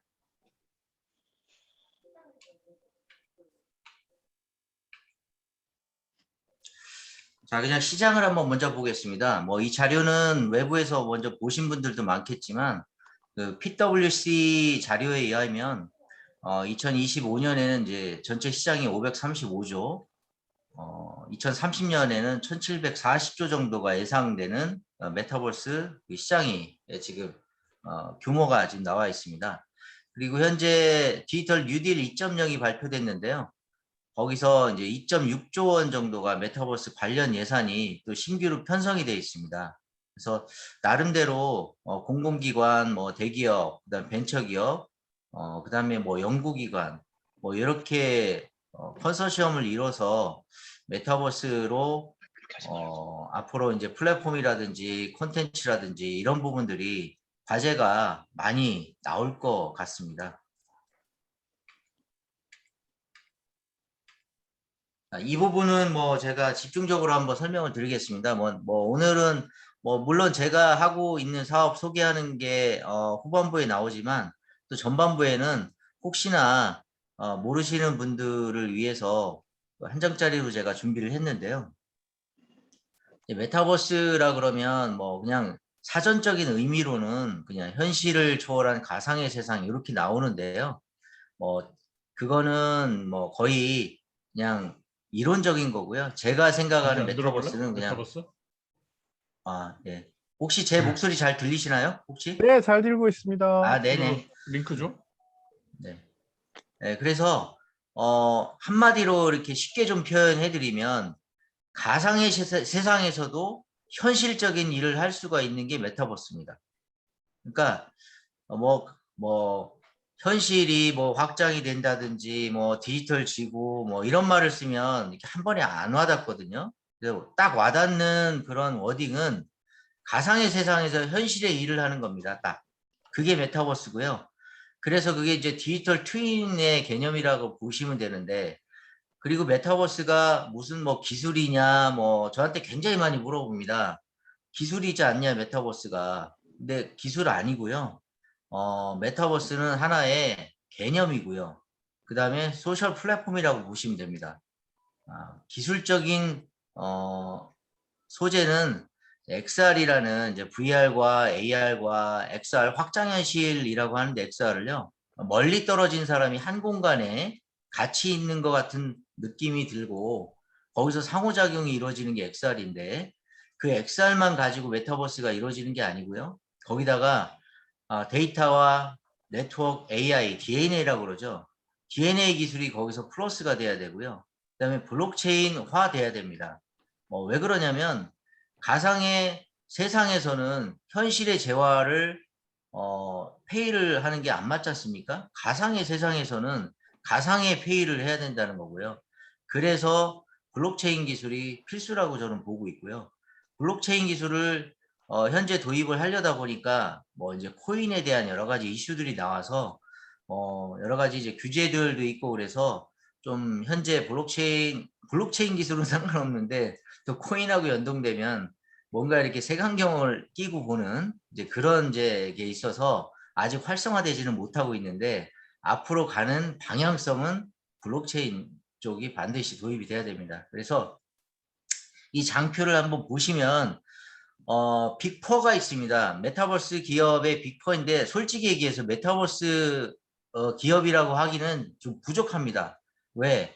완벽한 메타버스가 구현이 안 됩니다. 그렇지만 메타버스를 지향을 하는 기업이라고 보시면 되고요. 여기 다 똑같습니다. 다 메타버스를 지향을 하는 거지 지금 현재 메타버스를 완벽하게 구현하는 기업은 한 군데도 없습니다. 그렇게 이제 알고 계시면 되고요. 첫 번째 1위 기업은 이제 유저 수 기준으로 했을 때 3억 5천만의 유저를 보유하고 있는 포트나이트인데요. 에픽게임즈라는 게임 회사입니다. 미국의 게임 회사고요. 저기 텐센트에서 이제 지분을 한 40% 정도 가지고 있고요.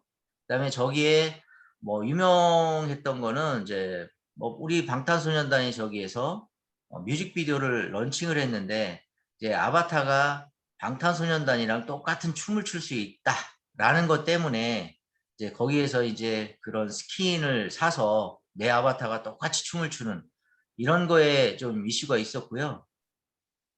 그다음에 지금 문화예술이랑 관광 쪽이 굉장히 오프라인이 활성화가 안 되고 있지 않습니까? 특히 이제 문화예술 쪽에서도 무대가 없습니다. 설 무대가. 그래서 물론 이제 최고의 아티스트지만 미국에 이제 래퍼가 있습니다. 트래비스 스캇이라고. 저기서 공연을 했는데 1230만 명이 동시 접속을 했습니다. 그래서 매출이 200억 정도가 발생이 된 거죠. 물론 엔터테인먼트 쪽에서 그런 유명인이 어디든 나오면 동시 접속은 어디든지 나올 수 있다라고 보는데, 이제 고무적인 거는 온라인 오프라인 공간에서는 한 번에 모일 수 있는 그런 10만 명 정도 모일 수 있는 공간이 과연 우리나라는 없다고 보거든요. 외국에는 또 있을 수도 있는데, 근데 이제 온라인 환경에서 1230만 명이 모였다라는 게 이게 이제 중요한 거고요. 그러다 보니까 이제 3억 5천만의 유저가 저기서 게임 회사입니다. 활동을 하고 있습니다. 그리고 2위는 이제 제페토인데 네이버의 자회사에서 분사하는 회사입니다.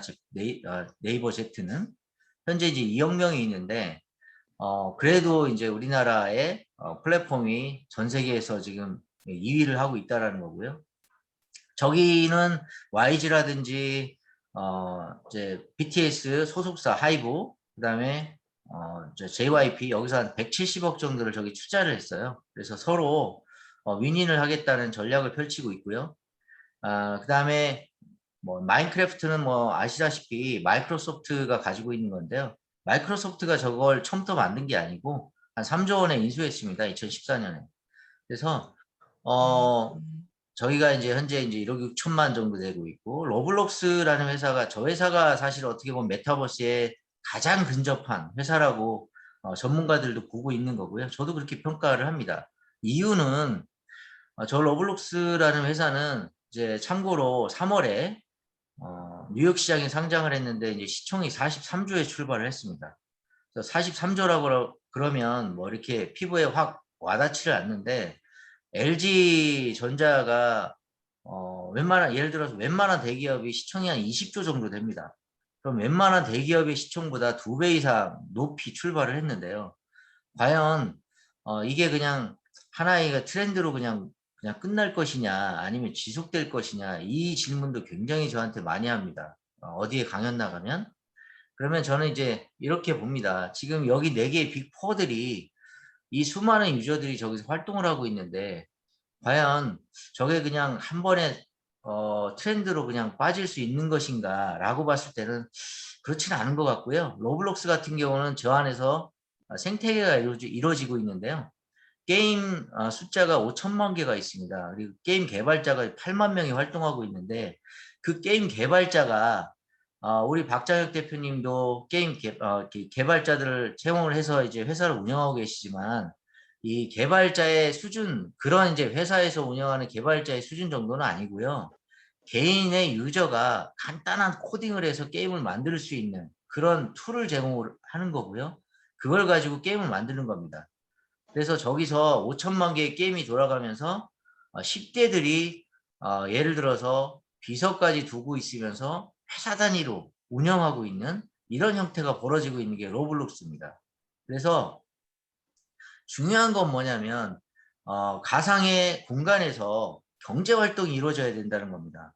아까도 이상열 박사님 말씀하셨는데 거기서 뭔가 이 수익이 창출돼야 되는, 이게 굉장히 중요한 요소지 않습니까? 메타버스 마찬가지입니다. 여기서 활동을 하고 얼마나 많이 머무르냐, 이게 굉장히 중요한데, 그러려면 그냥 단순하게 지금 여기 위에 빅4를 보시면 10대들이 거의 주류를 이루고 있거든요.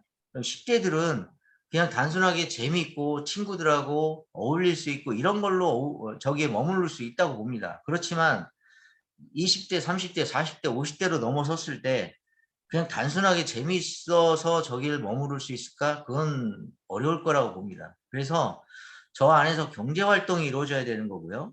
그래서 메타버스 핵심은 저는 경제활동이다라고 보고 있는 거고요.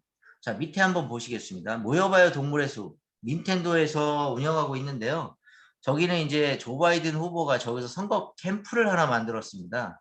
저기다 섬을 만드는 거예요. 각각의 섬을 만들어서 친구들을 초대해서 커뮤니케이션 하는 게 그게 메인입니다. 근데 조 바이든 후보가 왜 저기다 섬을 만들어서 선거 캠프를 차렸을까요? 그거는 젊은 사람들과의 소통의 이미지를 자기가 심어줘서 내가 나이 들었지만 젊은 사람들과도 이렇게 어울리는 그런 사람이다, 이런 이미지가 먹혔고요. 그리고 LG 올레드 TV가 저기에 섬을 하나 만들어서 홍보를 하고 있습니다. 그리고 NC소프트에서 유니버스라고 운영하고 있는데, 이건 K-팝 전용 메타버스입니다. 팬덤을 위주로 한 K-팝 전용 메타버스. 그다음에 페이스북이 베타 서비스하고 있는 건 호라이즌인데, 이건 소셜 VR 영역입니다. 자, 참고로 지금의 VR 영역이 왜 이쪽에서 밀려 있냐면요. 원래는 페이스북이 베타 서비스인데 원래는 제대로 서비스를 할 수 있는 준비도 다 돼 있어요. 근데 아시다시피 VR 디바이스가 불편하지 않습니까? 불편하고 물론 굉장히 싸졌어요. 지금 가성비도 좋아졌고, 근데 아직까지는 대중화에 지금 못 미쳐 있습니다. 근데 그런 상태에서 저 서비스를 완전히 오픈했을 때는 소위 말해서 힘이 빠지거든요. 유저들이 많이 와서 시간을 머물어야 되는데, 그래서 저 베타 서비스를 하면서 정식 오픈을 준비 중에 있는 거고요. 그다음에 SK텔레콤이 프렌드라고 오픈을 했는데요. 뭐 물론 이제 SK텔레콤이 직접 개발을 한 건 아니고 이제 밑에 용역사를 통해서 오픈을 한 겁니다. 저기는 이제 대학생들의 밀업 공간, 그다음에 사교 공간 이런 공간으로 타겟팅을 했고요. 그다음에 싸이월드가 이제 재오픈을 뭐 완전 오픈은 아니고 계속해서 지금 미루고 있는데 최근에 또 다날에서 투자를 했습니다. 그래서 핀테크가 저기 또 붙었고요. 자, 싸이월드 예전에 도토리가 이제 블록체인의 기반의 코인으로 바뀝니다. 자, 그리고 저희가 준비하고 있는 라이브 메타버스, 이름 메타 라이브입니다. 저거는 뭐냐면 가상의 공간에서 현실의 라이브적인 요소들을 집어넣습니다. 그래서 내가 가상의 공간에 있지만 현실의 커뮤니케이션을 계속해서 상호작용을 해라. 이런 의미에서 사업화를 한 거고요. 이제 조만간에 저희가 오픈을 할 건데 어떻게 수익 모델을 만들어 가는지 뭐 완벽하게는 아니지만 제가 간단하게 보여드리겠습니다. 자, 그래서 일단 현재는 MZ 세대에 국한되어 있지만 이게 이제 앞으로는 승부수가 이겁니다. 여기서 1020에 머무를 거냐 아니면 3040, 50으로 올라가서 전산업으로 쭉 퍼질 거냐 이게 승부수인데 그러려면 어떤 것들을 보강을 해야 되느냐 이런 것들은 업계 전문가들이나 저희 회사를 운영하는 사람들은 기본적으로 어떤 게 필요한지는 아는데 이제 그 중에서 완벽하게는 안 될 것 같고요. 조금씩 이제 보강이 될 것 같습니다. 그래서 앞으로 저희 업계에서도 뭐 이게 진짜 물론 기대감은 있는데 그리고 뭐 저희 회사에도 하루에도 막 수십 통씩 문의가 옵니다. 뭐 제휴문이라든지 투자문이라든지 뭐 분위기는 굉장히 좋은 상황이지만 이게 잘못 연결이 돼서 실망하는 유저들이 생긴다 그러면 이게 한 방에 훅 갈 수도 있습니다. 그래서 더 조심하는 거는 지금 어떤 기업이든지 VR 기업들이 전부 다 우리 메타버스 기업이다라고 자꾸 포장을 합니다. 근데 저희도 물론 마케팅적인 측면에서 그렇게 하고 싶고 그렇게 해야 더 알아주기 때문에 그건 어쩔 수가 없는데 그렇게 했다가 유저들이 이게 메타버스 이게 이게 아무것도 아니네 그렇게 실망을 해서 메타버스가 한 방에 훅 가면 전부 다 전멸한다는 거여서 저는 이제 그런 상황이 안 벌어졌으면 좋겠고요. 그래서 하나하나 너무 만족하는 것도 좀 불안하다고 보는 거고요. 천천히 이걸 유저 경험을 좀 쌓아가는 게 중요할 것 같습니다. 다음 장 한번 보여드리겠습니다. 저희가 하려고 하는 거를 영상으로 한번 먼저 보여드릴게요.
자, 이게 저희가 하려고 하는 이제 사업이고요. 내용들을 좀 소개해 드리겠습니다. 비즈니스 모델링 툴을 뭐 간단하게 설명드리면, 뭐 문제는 뭐 지금 다 알고 계신 거니까, 관광산업 위축에다가 코로나 블루라는 신종 우울증이 생겼어요. 이거는 이제 며칠 전에도 이제 9시 뉴스에서 보도가 됐는데, 젊은 층들이 뭐 사실 좀 연령층이 높을수록 좀 덜 다니기 때문에 우울증이 그만큼 덜한데, 이 1020 세대들은 정말로 자주 많이 다니는 사람들이지 않습니까? 그러다 보니까 많이 못 다니는 거에 대한 우울증이 생겼답니다. 그래서 병원에서 우울증 환자들이 계속해서 늘어나고 있답니다. 그래서 이런 것들을 좀 해소시켜 줄 수 있는 게 뭐가 있을까 해서 저희가 관광지 라이브 메타버스를 한번 만들어 보자라는 생각을 했던 거고요. 거기에 이제 그러려면은 플랫폼이 있어야 되는 거고요. 메타라이브를 저희가 오픈 준비 중에 있습니다. 그리고 뭐 저희가 가치라고 그러면 뭐 우울감 해소 및 즐거움을 준다. 그리고 여기 경제 활동이 들어갑니다. 수익을 창출할 수 있는. 그다음에 지자체는 이제 명의나 명소를 발굴을 해서 그들을 홍보하고, 그다음에 또 그걸 브랜드화 시켜서 사업화하고 이제 이런 것들을 만들 수 있게 해주고요. 기업이 지금 홍보할 수 있는 오프라인 시장이 별로 없지 않습니까? 많이 뭐 야구도 어차피 안 하고, 광고 대행사들이 이제 광고를 유치할 수 있는 툴이 이제 줄어드는 거죠, 오프라인에서. 그래서 기업의 광고나 홍보를 할 수 있는 그런 장소 제공이고요. 브랜딩을 할 수 있는 그런 공간이라고 보시면 됩니다. 그래서 저희 경쟁호이다 그러면 이제 라이브 데이터를 어떻게 확보할 거냐, 이제 그런 이제 수집 툴을 저희가 보유하고 있습니다. 그래서 뒤에 제가 보여드리겠고요. 라이브 메타버스 관련된 이제 특허를 저희가 등록이 2건, 출원이 2건, 기술 인수 2건, 총 6개를 갖고 있고요. 뭐 해당 채널은 어떻게 홍보해서 최소 100만 명 이상 유저를 모을 거냐. 저희가 지금 협력사들과 투자사들이 지금 라인업이 돼 있는데, 이제 그들을 통해서 커뮤니케이션을 할 예정입니다. 뭐 나머지는 어차피 고객분들은 유저가 있을 수 있고요. 가상관광 종사자들, 관광 종사자들 중에 이제 매니저들, 관광 매니저들, 좀 현재 가이드들이 사실은 먹거리들이 없어졌지 않습니까? 그래서 가이드들이 여기서 활동을 할 수 있게 AI 휴먼이 됐던 뭐 아바타가 됐던 활동을 할 수 있게 해줘서 가이드 역할을 이 안에서 할 수 있게 하려고 합니다.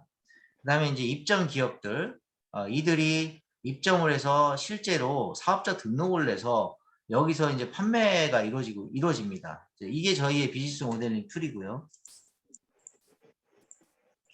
뭐 콘텐츠의 구성을 한번 보시면 아까 보셨듯이 맞춤형 여행 경로가 들어가고 실시간 여행지 영상, 이런 라이브로 수집되는 라이브 영상들이 있고요. 가상화폐를 환전할 수 있는 게 있고요. 그다음에 관광상품 배송, 특산물이라든지 이런 것들이 이제 안에서 이제 배송까지 이루어지게 있는 거고요. 뭐 그건 뭐 어차피 배송하고 있는 것과 제휴하려고 하는 거고요. 마이룸을 꾸며서 여기서 친구들을 불러다가 뭐 싸이월드 같은 것도 예전에 해보셨지 않습니까? 그래서 마이룸 공간을 만들어서 이 공간에 멋지게 꾸며서 나중에는 NFT, 뭐 NFT는 non-fungible 토큰인데요. 그런 걸 이제 등기 권리증이라고 보시면 됩니다. 내 완전히 소유권을 인정하는 건데, 그런 걸 가지고 양도양수를 해서 뭐 수익을 또 창출할 수 있게 해주는 거고요. 그다음에 뭐 콘서트 및 강연, 뭐 명상 힐링 콘텐츠, 뭐 아바타 꾸미기, 뭐 인앱 광고, 뭐 미니게임, 3D 문화재 복원, 뭐 이런 것들이 이 안에 이제 이루어질 수 있는 것들입니다. 자, 이거는 저희가 이제 앱을 이제 오픈을 하려고 제주도 버전으로 샘플 앱을 하나 만들었는데, 이거 살짝 아까랑 좀 겹칠 수 있지만 살짝 한번 보여드리겠습니다.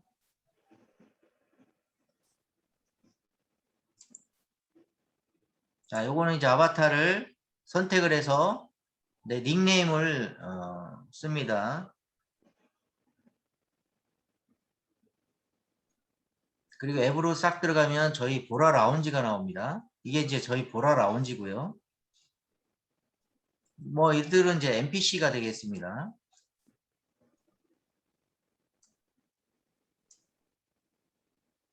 저희 이제 이게 XR 망원경입니다. 증강현실 망원경인데 이쪽에서 데이터를 수집하고 있는 것들이 이렇게 나오고요.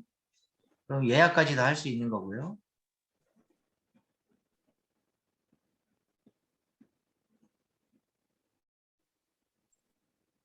고군 관람 예약권도 여기서 이제 예매할 수 있는 거고요.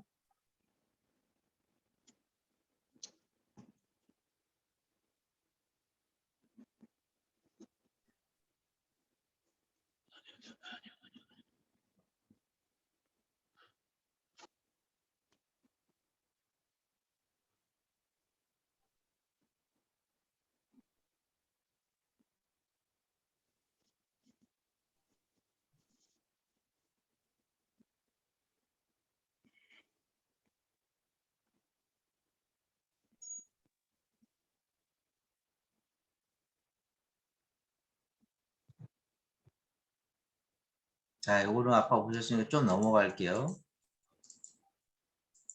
자, 카페 거리를 도착해서 아바타로 이리저리 한번 돌아다녀 보겠습니다. 자, 채팅도 가능하고요, 서로.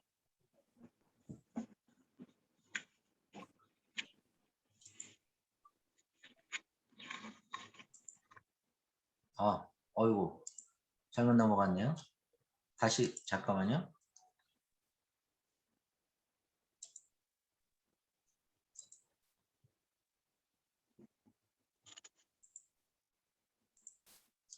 자, 이렇게 이제 아바타가 돌아다니는데 무대도 보이죠?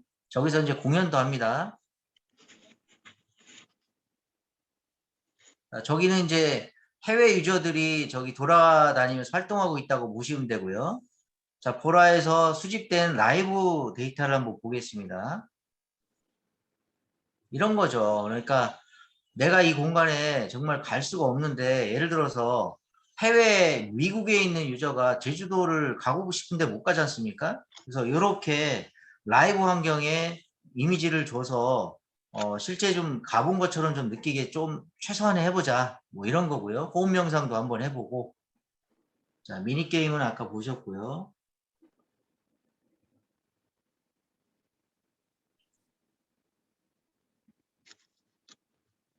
자, 이렇게 시간이 없으니까 이제 다음 거 넘어가겠습니다. 이런 식으로 유저가 내 아바타를 띄워서 공간을 다 일일이 체험을 해보고 거기서 미리 예약도 하고 렌터카도 예약하고 그다음에 내가 먹고 싶은 거 있으면 뭐 주문해서 또 오프라인 환경에서 배달해서 먹는 거고요.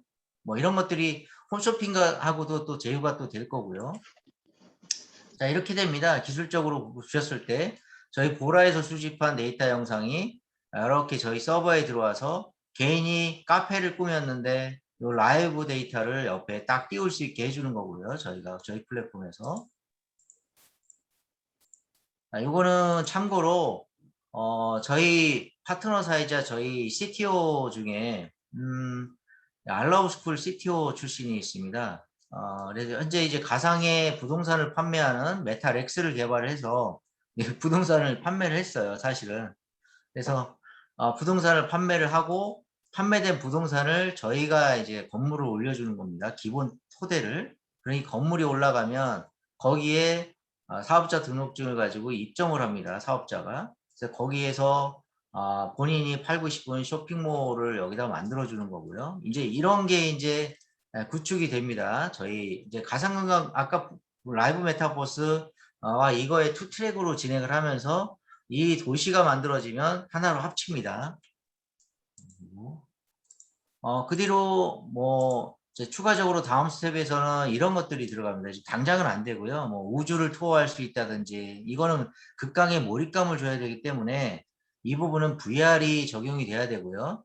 그다음에 이제 K 콘텐츠 같은 경우는 예를 들어 뭐 기생충에서 영화에서 나왔던 그 집을 뭐 모델링해서 만들어줘서 거기를 또 방문할 수 있게 해준다든지 이런 봉준호 감독은 뭐 물론 승인 받는 게 쉽지는 않겠지만 AI 휴먼으로 나와서 인사도 하고 뭐 이렇게 해준다든지 이런 게 이제 추가로 들어가고 이 명상이 저희의 이제 살짝 차별 우위 전략에 들어가 있는데요. 저희가 디지털 치료제를 만드는 기업입니다. 그래서 멘탈 케어 프로그램이 여기 들어가는데요. 그래서 병원에 정신건강과 교수랑 같이 멘탈 케어 프로그램이 여기 들어갑니다. 그래서 이런 자연의 환경에서 명상을 할 수 있는 이런 콘텐츠가 들어가고요. 차별화 전략을 꾸미다 보니까 저희가 이런 식으로 아까 증강현실 망원경을 저희가 개발했습니다. 그래서 지금 이제 파주 도라전망대에 깔려 있고요. 이 뉴 모델은 롯데그룹하고 롯데그룹이 이걸 유통을 하기로 지금 이제 협약이 끝났고요. 이제 계약은 아직 안 했는데 이런 식입니다. 저희 이제 XR 망원경이 지형 지물을 이렇게 인식하고요. 이 왼쪽에 UI가 떠 있죠. 디지털 가이드 역할을 하는 겁니다. 4개국어로 음성 서비스가 해주기 때문에 외국인들이 굉장히 좋아하고요. 그다음에 이거는 아침에 갔는데 안개가 껴서 잘 안 보인다 앞이. 그러면 이제 맑은 버전을 볼 수 있게 해주고 봄에 가을 겨울 버전을 볼 수 있게 해주는 거죠. 이건 1년이 돌아가야지 데이터가 수집이 되니까요. 이거는 이제 그 지역의 지역 생태계, 동식물이라든지 역사 교과서에 나오는 역사 스토리 이런 교육적인 소재들이 들어갑니다. 이렇게 해서 지금 파주 도라전망대에 이렇게 깔려 있습니다. 보시면 기존에 500원 넣고 보는 이 망원경들하고 같이 이렇게 깔려 있는데 아예 거들떠를 안 봅니다. 옛날 망원경들은. 그래서 저희 것들로 이제 앞으로 이제 전국 지자체들로 확산될 예정이고요. 내년에 수출도 진행될 예정입니다. 자, 이런 식으로 저희가 데이터 수집하고요. 뭐 저희 회사는 2015년도에 설립된 7년차 벤처기업이고요. 뭐 이렇게 저희가 기술 중심의 기업으로 지금 가고 있습니다. 저희 레퍼런스다 그러면 제주 해녀 다큐 VR을 구글로부터 의뢰를 받아서 저희가 만들었는데 이게 우수앱으로 선정됐었고요. 평창 동계올림픽에서 AR 게임을 저희가 만들었습니다. 그리고 외교부 과제로 저희가 입찰 과제로 북도 울릉도 VR에 저희가 선정이 돼서 이때 CJ랑 마지막에 붙었었습니다. 뭐 저희가 벤처 기업이라서 저희를 불쌍히 여겨서 선정이 된 것 같고요. 저희가 만든 북도 울릉도 VR 콘텐츠가 디바이스랑 같이 250개국에 나가 있습니다. 전 세계 대사관에 나가 있고요. 저희가 이제 멘탈 케어 콘텐츠를 만들어서 보유하고 있고요. 스트리밍 솔루션을 저희가 전 세계 이제 1초 미만 지연 타임 1초 미만을 국내 최초로 저희가 만들어서 KTN 납품한 실적이 있고요. 이렇게 저희가 활동을 했었습니다. 나중에 겨울 때 전시할 때 다들 와서 저한테 얘기하는 거 아니신 거죠? 예. 자, 이거는 이제 비대면 부분에 저희가 전시를 했는데, 언택트 페어에 저희가 전시를 했었고요. 그리고 내일 메타버스 비즈니스 포럼 발족식이 이제 개최되는데요. 원래는 오프라인에서 성대하게 열려야 되는데, 줌으로 바뀌었습니다. 그래서 여기에 이제 플랫폼 기업 라인업에 저희가 또 들어가 있더라고요. 그래서 저희도 참석을 하는데, 메타버스 플랫폼 기업을 이렇게 보시면 여기 빠진 기업도 우수한 기업들 많은데 보시면 CJ 올리브 네트워크스가 들어가 있고요. 네이버 랩스, 카카오 엔터테인먼트, 그 다음에 프론티스가 최근에 이제 한컴이 인수한 회사입니다. 싸이월드 들어가 있고요. 맘모식스가 카카오 이제 계열사에서 투자한 모바일 게임 회사고요. 맥스트가 이번에 상장한 회사입니다. 상장해서 아주 분위기가 좋은 상황이고요. 포커스원이라는 또 회사가 있고요. 이렇게가 이번에 메타버스 비즈니스 포럼 발족식에서 플랫폼 기업으로 들어가 있습니다. 이거는 아까 박사님도 말씀을 하셨는데 이 플랫폼이 이제 유지가 되려면 고객이 유저가 쉽게 올릴 수 있는 그런 툴이 계속해서 발전을 해 나가야 되는데 저희가 이 한국의 총판을 맡고 있는 회사인데요. 이온 리얼리티라는 회사입니다. 이 회사가 미국에 있는 기업이고 한 20년 된 회사입니다. 그래서 이번에 XR 9.0 버전을 발표를 했는데 이게 뭐냐면 모바일로 쭉 이제 주위를 한번 훑는 거죠. 그러면은 자동으로 모델링이 됩니다. 저렇게 모델링이 돼서 가상의 공간에 딱 갖다 붙이면 그게 하나 이제 현실 공간으로 변하는 거죠. 이렇게. 그래서 이런 것들이 간단한 툴들이 계속해서 나올 겁니다. 글로벌 이제 테크 기업들이 계속해서 이런 걸 만들 텐데, 그러면 이런 것들을 유저들이 활용해서 올릴 수 있는 공간을 찾아다닐 거고요. 그랬을 때 저희는 저희가 작은 기업이기 때문에 아직은 다 네이버처럼 할 수는 없고요. 그래서 저희는 가상건강, 힐링 이쪽 꼭지에서 조금씩 확장해 나갈 예정입니다. 그 안에서 먹거리, 즐길거리, 볼거리가 들어가기 때문에 문화관광이라든지 이제 전시관들, 미술관들 이런 것들을 안에 좀 넣고요.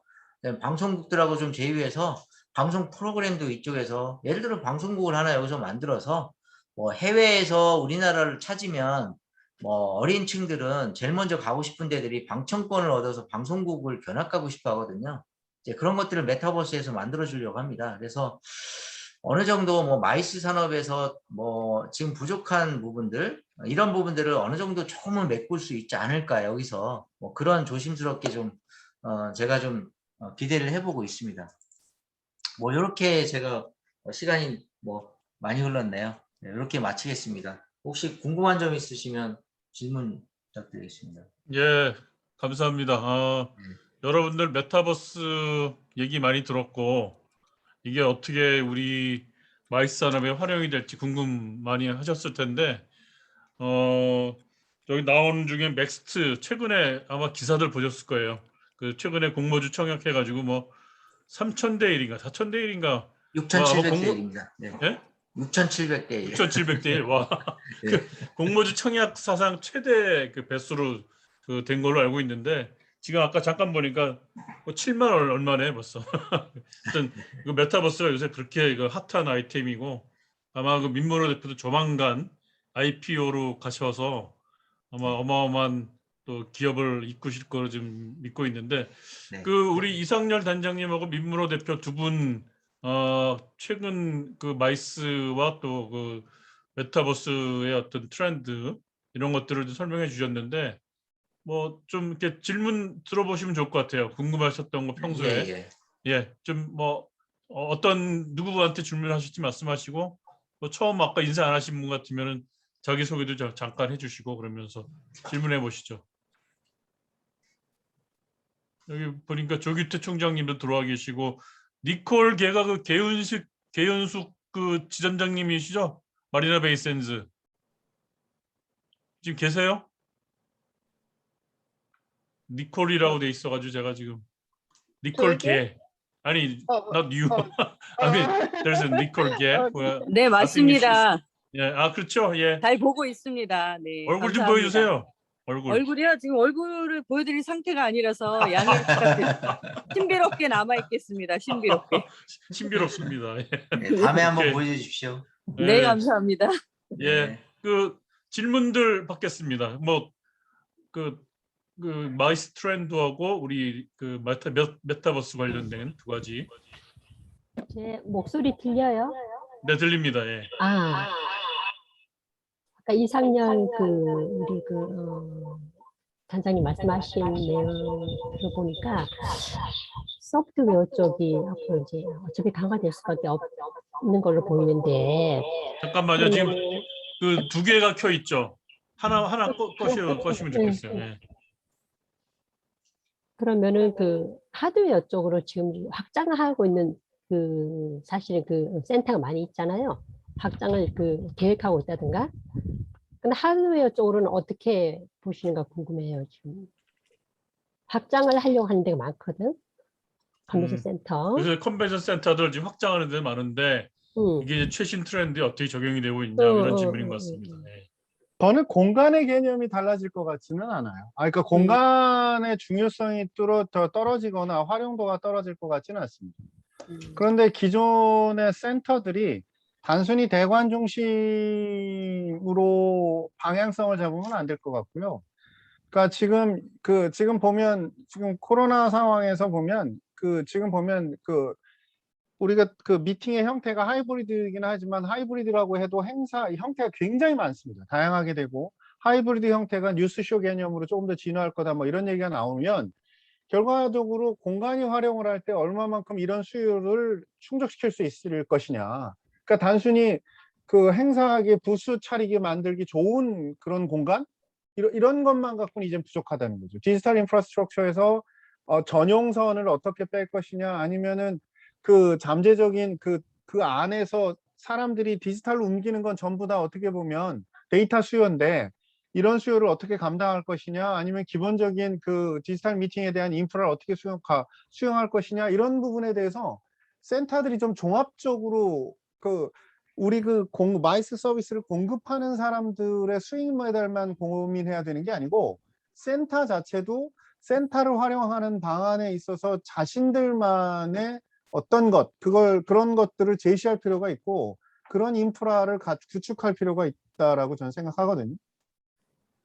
그 임 교수님 질문 관련해서 최근에 킨텍스에서 그 버추얼 스튜디오라고 하나요? 그거 지금 만들어 가지고 운영을 하고 있는 걸로 알고 있고, 마리나 베이 샌즈도 아마 투자를 해가지고 그런 시설을 만든 걸로 알고 있는데 어떻게 운영이 되고 있는지 궁금하네요. 혹시 그 이상열 단장 아세요? 킨텍스 같은 경우는 사실 디지털 스튜디오를 그랜드 발룸에 조성을 했는데 아직까지 우리가 그런 디지털 미팅 인프라에다가 대규모 돈을 쏟아붓고 있지는 않아요. 그러니까 거기다가 투자를 하고 있지는 좀 그런 부분에서 좀 약한 상태입니다. 사실 여기 김시환 실장님도 와 계시는데 엑스코드 그런 고민이 많으실 거라고 생각을 하긴 하는데 일단은 지금은 그것들에 대한 가능성이나 이런 거를 함부로 추론할 수가 없는 게 행사 자체가 지금 열리고 있지 못하고 있기 때문에 그런데 방향성과 관련해서는 저는 올바르다고 생각을 합니다. 다만 마리나 베이 샌즈는 조금 더 좀 360도에 관련된 조금 더 아까 우리 민 대표님 얘기하셨던 VR이나 XR 같은 개념이 도입될 수 있는 스튜디오를 만든 걸로 알고 있거든요. 그래서 그거는 기업 이벤트를 중심으로 해서 활용도가 좀 높아지고 있는 그거는 제가 알기에는 마리나 베이 샌즈 같은 경우는 싱가포르 같은 경우는 조금 더 적극적으로 그런 기술들을 활용하고 있고 베뉴들이 적극 도입해서 그 활용도를 높이고 있는 상황으로 알고 있습니다. 배현숙 소장님 혹시 마리나 베이 샌즈 사례 아시는 거 네. 있으면 예. 네, 제가 잠깐 말씀드리면 이제 싱가포르의 마리나 베이 샌즈는 작년에 이미 이제 코로나 19 때문에 이제 영업이 조금 어려운 그 시기에 하이브리드 브로드캐스팅 스튜디오를 10억을 투자해서 만들었어요. 그래서 올 1월에도 PCMA 국제 행사를 했고, 물론 이것도 이제 하이브리드로 해갖고 이제 오프라인, 온라인으로 이미 행사를 진행을 하고 있고, 또 8월 9일 이제 이번 주에 500명까지는 행사를 허용을 하는데 이미 이제 참석자들은 2번 2차 접종까지 마친 분에 한해서 행사를 하고 8월 10일 이후에는 1000명까지 행사를 할 수 있다고 이제 정부가 허가를 했거든요. 그래서 저희는 HBS라고 하이브리드 브로드캐스팅 스튜디오를 이미 도입을 해서 국제 행사를 하고 있고 저희 세일즈 매니저들한테도 이제 독려해서 각국의 이러한 저희 시설이 완벽하게 구비되어 있으니 국제 행사를 이제 하실 수 있다라는 거 여러 측면으로 홍보를 하고 있고요. 그리고 이제 오늘 메타버스에 관계된 좋은 강의를 너무 인상 깊게 봤고요. 저희가 사실 감사합니다. 6월 26일에 저희도 이제 버추얼 행사를 한번 했어요. 근데 정말 메타버스와 관계된 행사였거든요.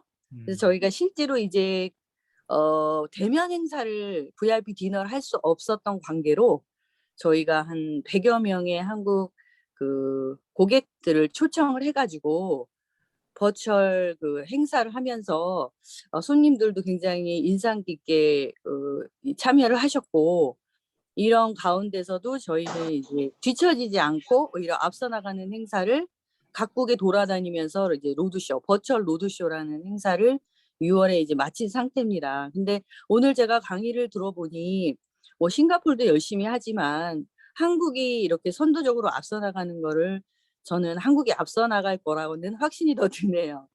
어쨌든 이렇게 오늘 너무 뜻깊은 시간에 초대해 주셔서 너무 감사드리고요. 네, 좋은 기회에 공부 많이 했습니다. 감사합니다. 예. 그 버추얼 IR을 하실 때 네, 그 과금 같은 거 어떻게 해요? 돈을 어떻게 버세요? 저희는 일단은 이제 지금은 돈을 벌기보다는 이제 홍보를 많이 하고 있고요. 아, 제가 현지에서 이제 국내 이렇게 신생 업체들 그런 업체들이 이제 내국인이죠. 싱가포르 내에 내국인들 행사를 1000명 이상 그렇게 행사를 할 때 사실 뭐 견적이나 이런 거 제가 핸들링을 하지 않았기 때문에 얼마를 받았는지 이런 건 모르지만 이제 그거를 보통 만약에 HBS 스튜디오를 이용하신다 그러면 기본 오픈가로 한 2천만 원 이상 할인해가지고 제공한다는 얘기를 들었는데 보통 이틀 정도 사용을 하세요. 그래서 첫날은 이제 미리 준비하는 과정에 그런 리허설 때문에 하루를 쓰고 그 다음날 하루는 직접적으로 행사를 할 수 있게끔 준비를 하기 때문에 저희가 이제 그런 스페셜리스트들, 엔지니어들이 현장에 있기 때문에 특별히 더 뭐 추가 요금 없이 저희 현장에 있는 엔지니어나 시설이나 AV나 이런 것들을 이용할 수 있고, 실제로 무대가 거기 이제 마련돼 있어요. 그래서 뭐 손님들이 일부는 이제 강사로 초대를 받고, 또 화면 위에 또 뭐 이런 우리처럼 이렇게 화면 위에 또 참가자들이 온라인으로 있고, 또 어떤 때는 이제 저희가 화면으로 모셔서 직접 우리의 그 무대 위에 있는 것처럼 이제 모셔다가 행사를 하기도 하고, 이 다각도로 이제 인터내셔널 행사를 많이 현재 하고 있습니다. 예, 감사합니다. 네. 또 질문 있으신 분들 좀 우리 메타버스 쪽도 좋고, 제가 질문 하나 할게요, 민 대표님한테. 예. 네. 메타버스가 말씀하신 대로 이제 굉장히 버서타일하다 그럴까, 뭐 굉장히 활용도가 높은데, 네. 그 서버 이슈가 있는 걸로 좀 알고 있어요. 그 네네. 비용이 굉장히 많이 들고 네. 구축하는데 비용이 많이 든다 이렇게 알고 있는데, 네. 그런 내용하고 혹시 이거 최근에 그 마이스 쪽에 활용된 사례들이 좀 있는지 좀 궁금하네요. 예. 네. 일단 먼저 서버 이슈는요.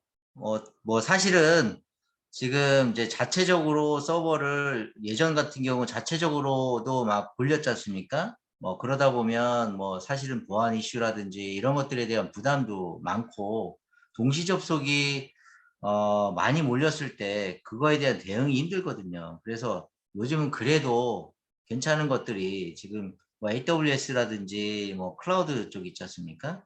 네, 클라우드 쪽이 나름대로 뭐 그 비용은 뭐 어떻게 보면 뭐 자체적으로 돌렸을 때보다 조금 더 비쌀 수도 있지만, 그렇게 이제 동시 접속이 몰렸을 때 그래도 안정적으로 운영하는 이제 이런 것들이 훨씬 필요하기 때문에 클라우드 쪽을 많이 활용을 하고 있고요.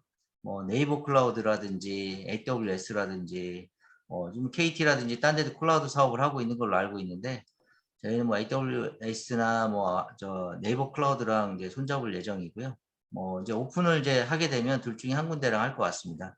뭐 그렇게 되면 뭐 기본적으로 뭐 동시 접속이 많이 몰렸을 때 뭐 물론 완벽하지는 않을 것 같고요. 예, 이제 어느 정도는 뭐 다들 게임을 많이 해봐가지고 뭐 어느 정도는 좀 이제 감소하는 것들도 있지 않습니까? 뭐 그런 것들은 뭐 저희가 최대한 좀 버그라든지 문제가 없도록 최선을 다해서 뭐 준비를 하는데, 뭐 클라우드 때문에 이제 그런 부분, 이제 회장님이 말씀하신 부분들은 좀 이제 많이 커버가 될 것 같고요. 저희도 내부 서버 또 개발자가 또 따로 있습니다. 뭐 문제를 또 바로바로 대응을 할 수 있는 그런 기술진들이 따로 있고요. 그다음 마이스 분야 활용 쪽은 저희도 마이스 쪽에 협회라든지 이쪽에서 뭐 또 같이 해보자는 제안도 이렇게 좀 받긴 했는데, 뭐 앞으로 이제 지금 현재 뭐 호텔이라든지 숙박 쪽 이쪽 관련된 곳이 좀 그쪽을 좀 관심을 많이 갖는 것 같습니다. 그래서 저희도 그쪽하고 이제 투자도 협의하고 있고 용역도 좀 협의하고 있습니다. 그래서 지금 현재는 제가 알기로는 마이스 쪽이 완벽하게 메타버스로 돌아가는 사례는 지금 뭐 국내에서는 없는 것 같고요. 앞으로는 근데 계속해서 생길 것 같습니다. 제가 보기엔 초기 단계고요. 마이스 사례는 이제 제가 알고 있기로는 네. 작년에도 그렇고 올해도 그 서울시에서 네. 예, 그건 국제 제가 알고 컨퍼런스 있습니다. 한번 사용한 걸로 알고 있는데, 네. 좀 근데 작년권 좀 약간 버전이 좀 낮았던 모양이죠. 근데 올해 많이 예. 개선이 됐다 그러더라고요. 네, 제가 메타버스라고 하면 솔직히 말씀드려서 그냥 예전에 VR 영역에서 그냥 플러스 알파 조그만 게 메타버스다라고 생각은 안 합니다. 그렇게 되면 아까 말씀드렸듯이 유저들이 실망할 거고요. 이 메타버스 발전을 저는 할 수가 없다고 봅니다. 그래서 뭐 솔직하게 언론에서도 좀 너무 막 메타버스를 좀 띄우는 경향이 있는데 저는 불안하거든요. 그만큼 기업들이 준비가 돼 있지는 않습니다. 예, 사실은 뭐 여기 네이버에 계신 분 안 계시죠 혹시? 네이버 제페토 같은 경우도 완벽하지 않지 않습니까? 거기가 유저 2억에 전 세계 2위 그 회사인 메타버스 회사인 네이버 제트마저도 완벽하지 않고 그 안에서도 인력이 외부의 협력이 들어오면 대응할 인력도 없습니다. 예, 그런 상태이기 때문에 지금 뭐 메타버스가 지금 핫하다고 얘기는 하시지만 핫한 건 맞는데요. 그만큼 속도가 못 따라가고 있습니다. 그래서 저는 이런 부분들을 좀 빨리 좀 대기업과 공공기관과 중소기업과 좀 이렇게 얼라이언스를 좀 빨리 많이 구축을 해서 좀 이제 실증을 하는 이런 작업으로 가서 유저들이 경험치를 빨리 쌓아서 조금씩 이제 확장이 돼줘야 되는 이런 이제 숙제가 남아 있고요. 이게 지금 그런 상태가 안 돼 있는 상태에서 계속해서 언론에서 너무 앞서가는 것 같아서 좀 걱정입니다. 네, 제 의견입니다. 네. 저도 의견 하나 이렇게요. 예. 킨터치 박찬혁인데요. 뭐 지금 말씀하신 대로 메타버스를 관광 쪽에 적용하느냐도 중요하지만 지금 그 메타버스를 하던 게임 회사를 하던 그 게임 회사의 그 기업 가치는 사실은 활동자 유저 수거든요. 네, 활동자 유저 수는 그것은 뭐냐면 당장은 그만큼 돈을 벌지 못하더라도 활동자 유저 수가 많으면 이게 앞으로의 포텐셜이 되기 때문에 그걸 가치를 높여주는 거예요. 그럼 요거를 만약에 저희가 메타버스를 관광 분야에 적용한다고 했을 때 관광 분야에 적용은 할 수 있는데 과연 관광 분야에서 그렇게 액티비티하는 관광객들이 유저가 계속 꾸준히 들어올 수 있느냐라고 하면 성공일 것이고 그게 아니고 현재 우리가 하는 이벤트처럼 이벤트 한번 하고 뒤돌았다가 다시 또 이벤트로 들어오게 되면 액티비티가 될 수가 없거든요. 근데 그럴 경우에 관광 쪽에서 소프트웨어나 이런 IT 기술 쪽에서 접목해서 얼마만큼 성공할 수 있느냐 이런 부분들을 좀 봐야 될 것 같고요. 또 하나는 아까 임선희 교수님이 질문하신 거에 대한 전 포인트를 좀 틀리게 봤어요. 뭐냐면 마이스 산업이 바이러스로 인해서 점점 축소되는데 계속 베뉴가 늘어나는 게 말이 되냐라고 말씀하시는 것 같고요. 제가 듣기로는. 근데 사실은 지금 말씀하신 대로 베뉴 자체가 IT화돼서 가상현실이나 스튜디오를 만들거나 하는 거는 사실 엄청난 공간이 필요하지 않습니다. 그렇잖아요. 지금 킨텍스에서 하는 것처럼 하나의 컨벤션 홀 정도면 되고 가상현실도 그렇기 때문에 임 교수님이 말씀하신 대로 근데 왜 베뉴는 계속 늘어나지라는 공간적인 물리적 공간이 늘어난단 말이죠. 그거랑 저는 좀 갭이 있다고 봐요. 그래서 그거를 이제 보게 되면 아까 이상현 단장님 말씀하신 것처럼 베뉴들이 장소만 늘어나는 게 아니라 그 베뉴의 그 플레이스 장소가 얼마만큼 IT화가 돼서 가상 공간이나 현실이나 하이브리드를 했을 때 접목해서 많이 받아들일 수 있냐. 근데 그런 거랑 같이 접목을 해야지 예전에 오프라인 중심의 방송기기 무슨 디바이스 위주로만 이제 어플을 하다 보면 지금 이 코로나 시대하고는 맞지 않게 계속 놀거나 아니면 코엑스 같이 복합시설 위주로 돌지 않을까라고 저도 좀 생각이 듭니다. 네. 좋은 포인트인 것 같습니다. 그 시설이 지금 앞으로도 뭐 성남에도 들어갈 거고 춘천에도 들어갈 거고 충청 남북도 뭐 어떤 우리나라에도 벌써 지금 계획된 시설만 해도 굉장히 많거든요. 그리고 하남도 지금 계획을 그렇죠. 하려고 지금 뭐 저한테 물어보는데 그 마이스 산업에서 이 코로나 상황이 앞으로 어떻게 될 거냐. 그래서 아까 이상열 단장 얘기한 것처럼 WEF 회장님이 뉴 노멀은 앞으로 옛날 같은 노멀은 안 돌아올 거라고 얘기했다는데 그렇다면 정말 어떤 새로운 모델들을 우리 생각을 해야 될 것 같거든요. 그랬을 때 과연 이 시설들이 계속 늘어나는 것들이 바람직한지 그러면 또 늘어날 거면은 산업이 확장되는 건 좋으니까 늘어날 거면 어떤 식으로 늘어나야 할 것인지 이런 부분들이 시사하는 바가 많고 고민을 좀 많이 해야 되는 거 아닌가 생각이 드네요. 혹시 다른 분들 뭐 의견이나 이재령 대표님? 네. 오늘 오랜만에 이렇게 뵙고 이게 강의를 너무 유익한 강의였던 것 같아요. 우리 이상열 단장님 또 아주 명료한 강의를 잘 들었습니다. 잘 들었고요. 그리고 사실 오늘 처음 저는 단장님 발표하는 내용을 몰랐었고 우리 민 대표님 하시는 강연 내용의 주제를 듣고 우리 진 회장님께 한번 들어보고 싶다고 해서 했는데 되게 두 내용 다 굉장히 좋았던 것 같고요. 그 나중에 이 녹화된 내용을 저희가 볼 수 있을까요? 이제 지금 녹화하고 있고요. 중간중간 예, 조금 네, 끊기고 네, 해가지고 제가 네, 나중에 올릴 겁니다. 예. 마지막에 저희가 말씀드리려고 그랬는데 녹화를 네. 해서 저희 지금 마이스 컨버전스 홈페이지에다가 저희가 올려놓을 예정입니다. 네네 좀 네네.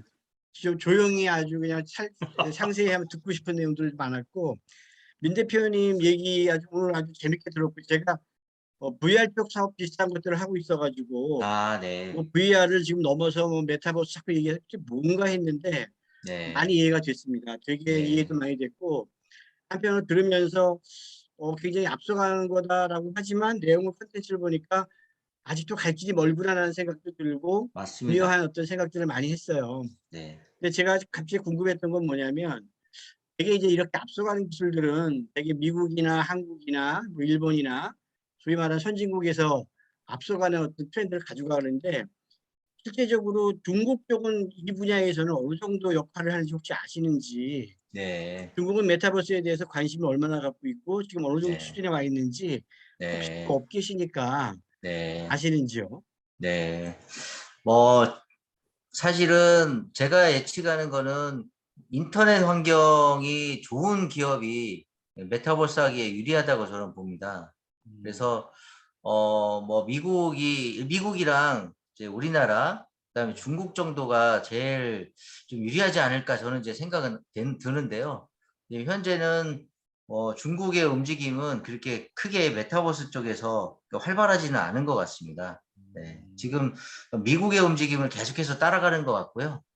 우리나라는 어차피 이제 인터넷이 강국이 IT가 좀 빠르고 문화 콘텐츠를 만드는 사람들이 많다 보니까 우리나라도 상당히 메타버스 하기에는 저는 앞으로 경쟁력이 충분히 저희도 있다고 봅니다. 근데 이제 앞으로 블록체인 쪽이나 코인 쪽으로 들어가야 되거든요. 이제 여기서 머무르면 안 되고 가상자산을 활용한 경제 활동이 이루어져야 되는데 이제 과연 이제 코인 쪽에서 얼마나 이제 우리가 이제 규제가 어떻게 이제 풀릴 거며 코인을 활발하게 좀 사용할 수 있는 이런 것들이 뭐 어떻게 될지 이제 그것들은 좀 지켜봐야 될 것 같습니다. 현재는 이제 중국의 움직임은 좀 활발하지 않은 것 같고요.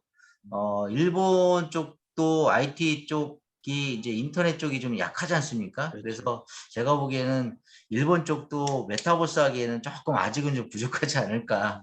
저는 그래서 우리나라랑 미국 쪽이 제일 뭐 어차피 그 리드해 나갈 것 같고요. 우리나라도 메타버스에 유리할 것 같습니다. 그래서 아까 보셨듯이 네이버가 지금 2등을 달리고 있는 것도 그런 환경일 것 같고요. 중국 기업이 없지 않습니까, 거기에. 그러니까 그래서 텐센트가 그냥 인수만 했지. 텐센트도 투자만 뭐 했지. 지금 저도 뭐 지금 듣는 얘기로는 좀 상태가 안 좋더라고요. 네, 네, 그래서 앞으로는 뭐 미국과의 미국이 주도할 것 같고 나머지는 우리나라도 계속해서 발을 맞춰가면서 유럽 쪽이 이제 어떻게 움직일지 이제 그쪽 부분 좀 봐야 되는데 유럽도 아직 인터넷이 좀 느리지 않습니까?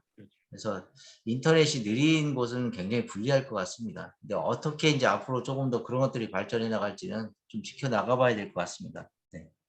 알겠습니다. 네. 예, 혹시 또 지금 이상열 단장님이 GDW 기자가 오셔가지고 취재를 지금 인터뷰 하시는 모양인데 기자가 기다리고 있대요. 그래서 GDW 홍보 좀 해주세요, 이상열 단장님. 네. 감사합니다. 저희가 매년 지금 올해가 벌써 고향 데스티네이션 위크가 5년째입니다. 그래서 올해가 5회입니다. 그래서 처음에 이렇게 작게 시작을 했는데 어찌어찌 하다 보니까 이게 어떻게 국제회의로 마이스 관련 전문 국제회의로 조금 성장을 해가고 있는 것 같습니다. 올해도 그래서 25일, 26일 그 양일간 진행이 되는데요. 저희도 역시 하이브리드로 진행이 됩니다.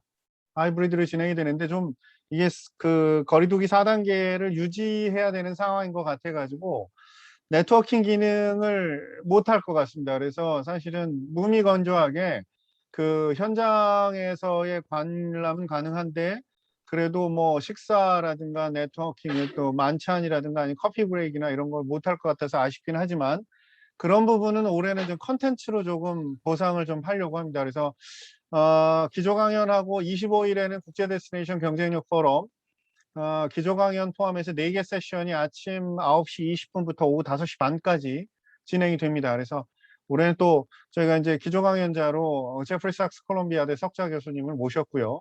그거하고 그다음에 4개 세션은 각각 세션은 우리 또 오늘 저기 마이센 디지털에서는 민문혜 대표님이 그날도 좋은 인사이트를 주실 수 있을 거라고 생각을 하고요. 그리고 1세션 포스트 저 외에 정말 글로벌 마이스 그룹인 MCI의 최고 전략가 지금 오스카가 발표를 하고, 그 다음에 두 번째 세션에서는 마이스의 변화된 역할, 그래서 레거시 앤 임팩이라는 주제로 해가지고 카이 회장, 우피의 카이 회장이면서 또 조인트 미팅 인더스트리 회장입니다. 카운실의 회장이어서 그분이 발표를 하고, 그 다음에 세 번째 세션에는 지금 사실 코로나 때문에 우리나라도 그런 곳이 많은데 정치하시는 분들이나 이런 정책 결정자들이 CBB나 마이스 산업에다가 계속 투자를 해야 되느냐 하는 그런 회의감을 갖고 계시는 지자체들이 꽤 있습니다.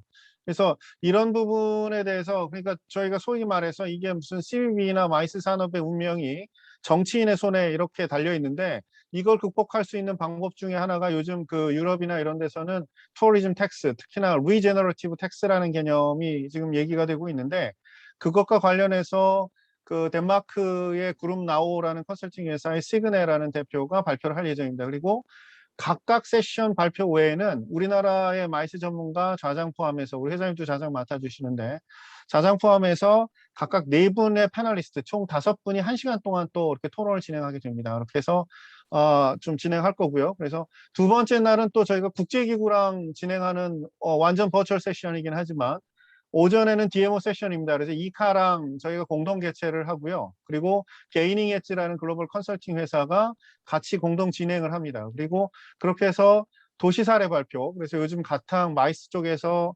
잘 활용하고 있는, 잘 성공적으로 하고 있는 말레이시아 사라왁시와 그 다음에 또 일본의 교토시, 그 다음에 그리고 고양시에 이렇게 발표를 하고요. 오후에는 지속 가능성, 이게 요즘 뭐 ESG다 뭐다 해서 지속 가능성 얘기가 많이 나오는데, 지속 가능성 관련해서 고양은 계속해서 관심을 가져왔기 때문에 역시 글로벌 기구인 글로벌 GDSI라고 글로벌 데스티네이션 서스테이너빌리티 인덱스라는 국제기구하고 공동으로 저희가 세션을 오후 3시부터 진행을 합니다. 온라인 세션이고요.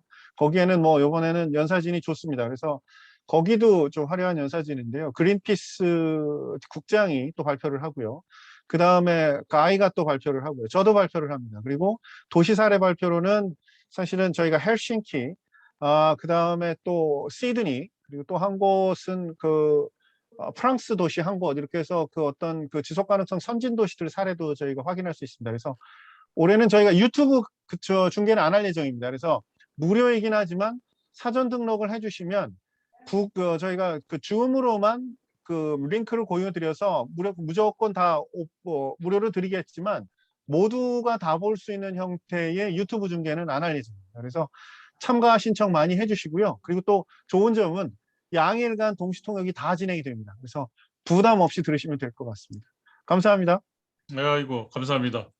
뭐 얼추 이제 마무리를 해야 되는데, 혹시 인사 안 하신 분들 중에서 샘 리 선생님 GDW 패널로 참석하시는 걸로 알고 있는데 혹시 여기 계세요? 샘 리? 잠깐 얼굴 보여주시겠어요? 샘 리? 네. 소리 안 들립니다. 소리. 마이크. 지금 보이세요? 들리세요? 네, 보입니다. 예. 네네. 제가 지금 한국에 들어온 지 이제 3주 정도 돼가지고요. 네. 제가 이 링크를 마지막에 최수성 대표님한테 받았어요. 그래가지고 집에 있던 중에 지금 이제 와서 들어봤는데, 제가 세션에 제가 이제 세션에 초대를 받았던 거기에 이제 나오시는 분들이 많이 계신 것 같아서 어떠한 토픽을 주로 이제 생각하고 계신지에 대해서 조금 이제 감을 잡기 위해서 오늘 들어왔고요. 뭐 말씀해주신 얘기 잘 들었고요. 제가 세션에서 나눌 얘기들이 좀 있는 것 같아요. 그래서 지금 이제 몇 가지 키워드를 좀 잡아왔는데, 뭐 살짝 이렇게 말씀을 드리면, 베뉴의 디지털화, 뭐 아까 말씀하셨던 것처럼 뭐 공간을 더 늘리는 게 중요한지 아니면 공간의 재활용이 더 중요한지 그렇다면 이제 어떠한 선택과 집중해야 되는지 뭐 이런 것에 대해서 좀 저는 이제 얘기를 나누고 싶었고요. 그래서 다행히도 짧게 제가 마지막에 한 15분 정도 참여를 했던 것 같은데 그 사이에 좀 노트를 많이 했어요. 그래서 제가 한국에 지금 한 2달 반 정도 들어왔는데 그 시간에 좋은 기회로 또 좋은 자리에 이렇게 초대를 받아서 보다 좀 힘 있는 컨텐츠를 만들기 위해서 좀 노력을 하겠습니다. 그래서 아까 말씀하셨던 것들 중에 되게 중요한 내용들이 많았는데 저 개인적으로는 사실 예전부터 느꼈지만 대한민국에 너무나 좋은 인프라스트럭처들이 이미 있고 그리고 이미 전문 인력들이 많이 있고 또 업계 전문가들의 이 전문 지식이 저는 개인적으로 생각했을 때 많이 높다라고 생각을 하거든요. 그렇기 때문에 사실은 뭐 더 중요한 것은 이 CBB들의 역할들이 점점 더 중요해질 거라는 생각이 들고 근데 뭐 CBB가 아까도 이상현 단장님께서 말씀하셨지만은 뭐 그 CBB만 움직일 수 있는 게 아니라 지방자치단체별이나 국가에서들이 많은 서포트들이 필요해서 이제 그런 이야기들을 좀 많이 나눠볼까 하고 있어요. 그래서 아무튼 좋은 내용 잘 들었습니다. 감사합니다. 네. 주로 지금 라스베가스에 계시는 거예요? 지금 저는 라스베가스랑 LA 두 곳에 베이스를 두고 있고요. 그리고 한 3년 전부터 저희는 실리콘밸리에서 좀 활동을 많이 하고 있어요. 예, 감사합니다. 그 네. GDW에서 뵙겠습니다. 예. 네, 감사합니다. 혹시 마지막으로 뭐 내가 여기 얼굴 내보였는데 한마디 해야 되겠다. 강현옥 대표님. 얼굴 안 보이다 마지막에 얼굴 보여주셨는데 네, 한 마지막 말씀. 예. 네. 오늘 말씀 너무 감사히 잘 들었고요. 그동안에 이제 뭐 PCMA나 다른 데서 강연하거나 하는 것들을 내용을 들었을 때 주로 이제 이야기 나눠줬었던 거를 저희 이상열 단장님께서 굉장히 일목요연하게 아주 잘 정리를 해주셔가지고 정말 귀에 쏙쏙 들어오는 내용이었던 것 같습니다. 그리고 이제 한참 또 외국에서도 메타버스나 이런 거 관련된 그 PCO들, 플래너들이 많이 관심을 갖고 있어서 그것들을 어떻게 이런 뭐 PCO 컨벤션 관련된 업계나 이런 데서 어떻게 응용할 수 있는가, 어떻게 활용할 수 있는가 이런 부분들을 많이 생각을 하고 있는 것 같아요. 그리고 또 한 가지는 이제 그 메타버스라던가 다른 어플이라던가 어떤 이제 디지털화하는 그런 프로그램들이 참가자들이 어떻게 쉽게 접근할 수 있고 사용할 수 있는가 그것이 또 가장 중요한 부분이 아닌가 싶습니다. 우리가 다양하게 이제 프로그램들이나 이런 것들을 만든다 하더라도 참가자가 쉽게 접근하거나 활용할 수 있지 않으면 사실 무용지물 될 수 있기 때문에 그런 부분들을 또 많이 홍보하고 강조가 되어야지만 쉽게도 접근할 수 있지 않을까라는 생각이 들고요. 네, 여하튼 오늘 굉장히 많은 시간이지만 많지는 않은 시간이긴 하지만 좋은 내용으로 잘 들었습니다. 고맙습니다. 네, 감사합니다. 이상열 단장님 지금 몇 시에 끝내야 돼요? 저는 지금 사실 와 계셔서 기다리고 계셔서 끝났으면 바로 가야 됩니다. 알겠습니다. 아직 인사 아직 안 하신 분들이 있긴 한데 혹시 한 말씀 뭐 꼭 해야 되겠다는 분 리콜. 그럼 회장님, 예. 제가 저만 먼저 좀 일어나겠습니다. 그럴래요? 그러면 네, 조금 전 계속 사용할 수 있고. 네, 그럼요. 네. 그러세요 그러면은. 네. 네, 수고했어요. 고마워요. 네. 예. 네. 저기 우리 민문호 대표님도 아까 예. 강연자로요. 이따 예. 그 공유해 주실 거죠? 예. 같은 그러면은 메타버스 관련해서도 네. 저희가 그 카톡방으로 제가 올리겠습니다. 그럼 그거 예. 다운 받으셔가지고 여러분들 한번 공부해 보시고 여기 그 경기대 윤여진 학장님도 와 계시고 또 조규태 총장님 계신가요? 윤여진 교수도 한 말씀하시죠. 예, 안녕하세요. 저 경기대 윤효진입니다. 하여튼 그래서 뭐 유익한 내용 잘 들었습니다. 감사합니다. 예, 자주 좀 얼굴 좀 내밀어 주시고 예. 저기 조 총장님 계세요? 조규태 총장님? 네. 예, 여러분 잘 안 보이네. 여러분 반갑습니다. 저 GDW 때 뵙겠습니다. 예, 감사합니다. 또 아직 아무 말씀 안 하신 분이 누가 계시나? 다들 문종선 말씀하셨죠? 위원장님, 예? 문종선 위원님 얘기하는 것 같아요. 문종선 본부장님 혹시 계세요? 문종선 본부장님 계세요? 네, 아직 듣고 있습니다. 한 말씀 해주시죠. 네. 제가 최근에 줌 회의한 것 중에서 가장 효과적이고 유익했던 회의 중에 하나였다고 좀 보고 있고요. 너무 내용 잘 들어서 감사합니다. 예, 감사합니다. 네. 앞으로 그 우리 회원님들 문 본부장님 하시는 행사 많이 좀 관심 좀 가져주시고 또 협조할 거 있으면 같이 협조해 주시고 그러면 좋을 것 네. 같습니다. 감사합니다. 예, 아까 또 우리 김동현 팀장님 들어오셨다가 나가신 것 같고 거의 뭐 한 말씀 다 하셨으니까 예, 하여튼 감사하고요. 앞으로도 가끔씩 좀 기회가 되면은 이런 자리를 좀 계속 좀 가져보면 좋을 것 같습니다. 한번 시도를 해봤는데 너무 좋은 것 같습니다.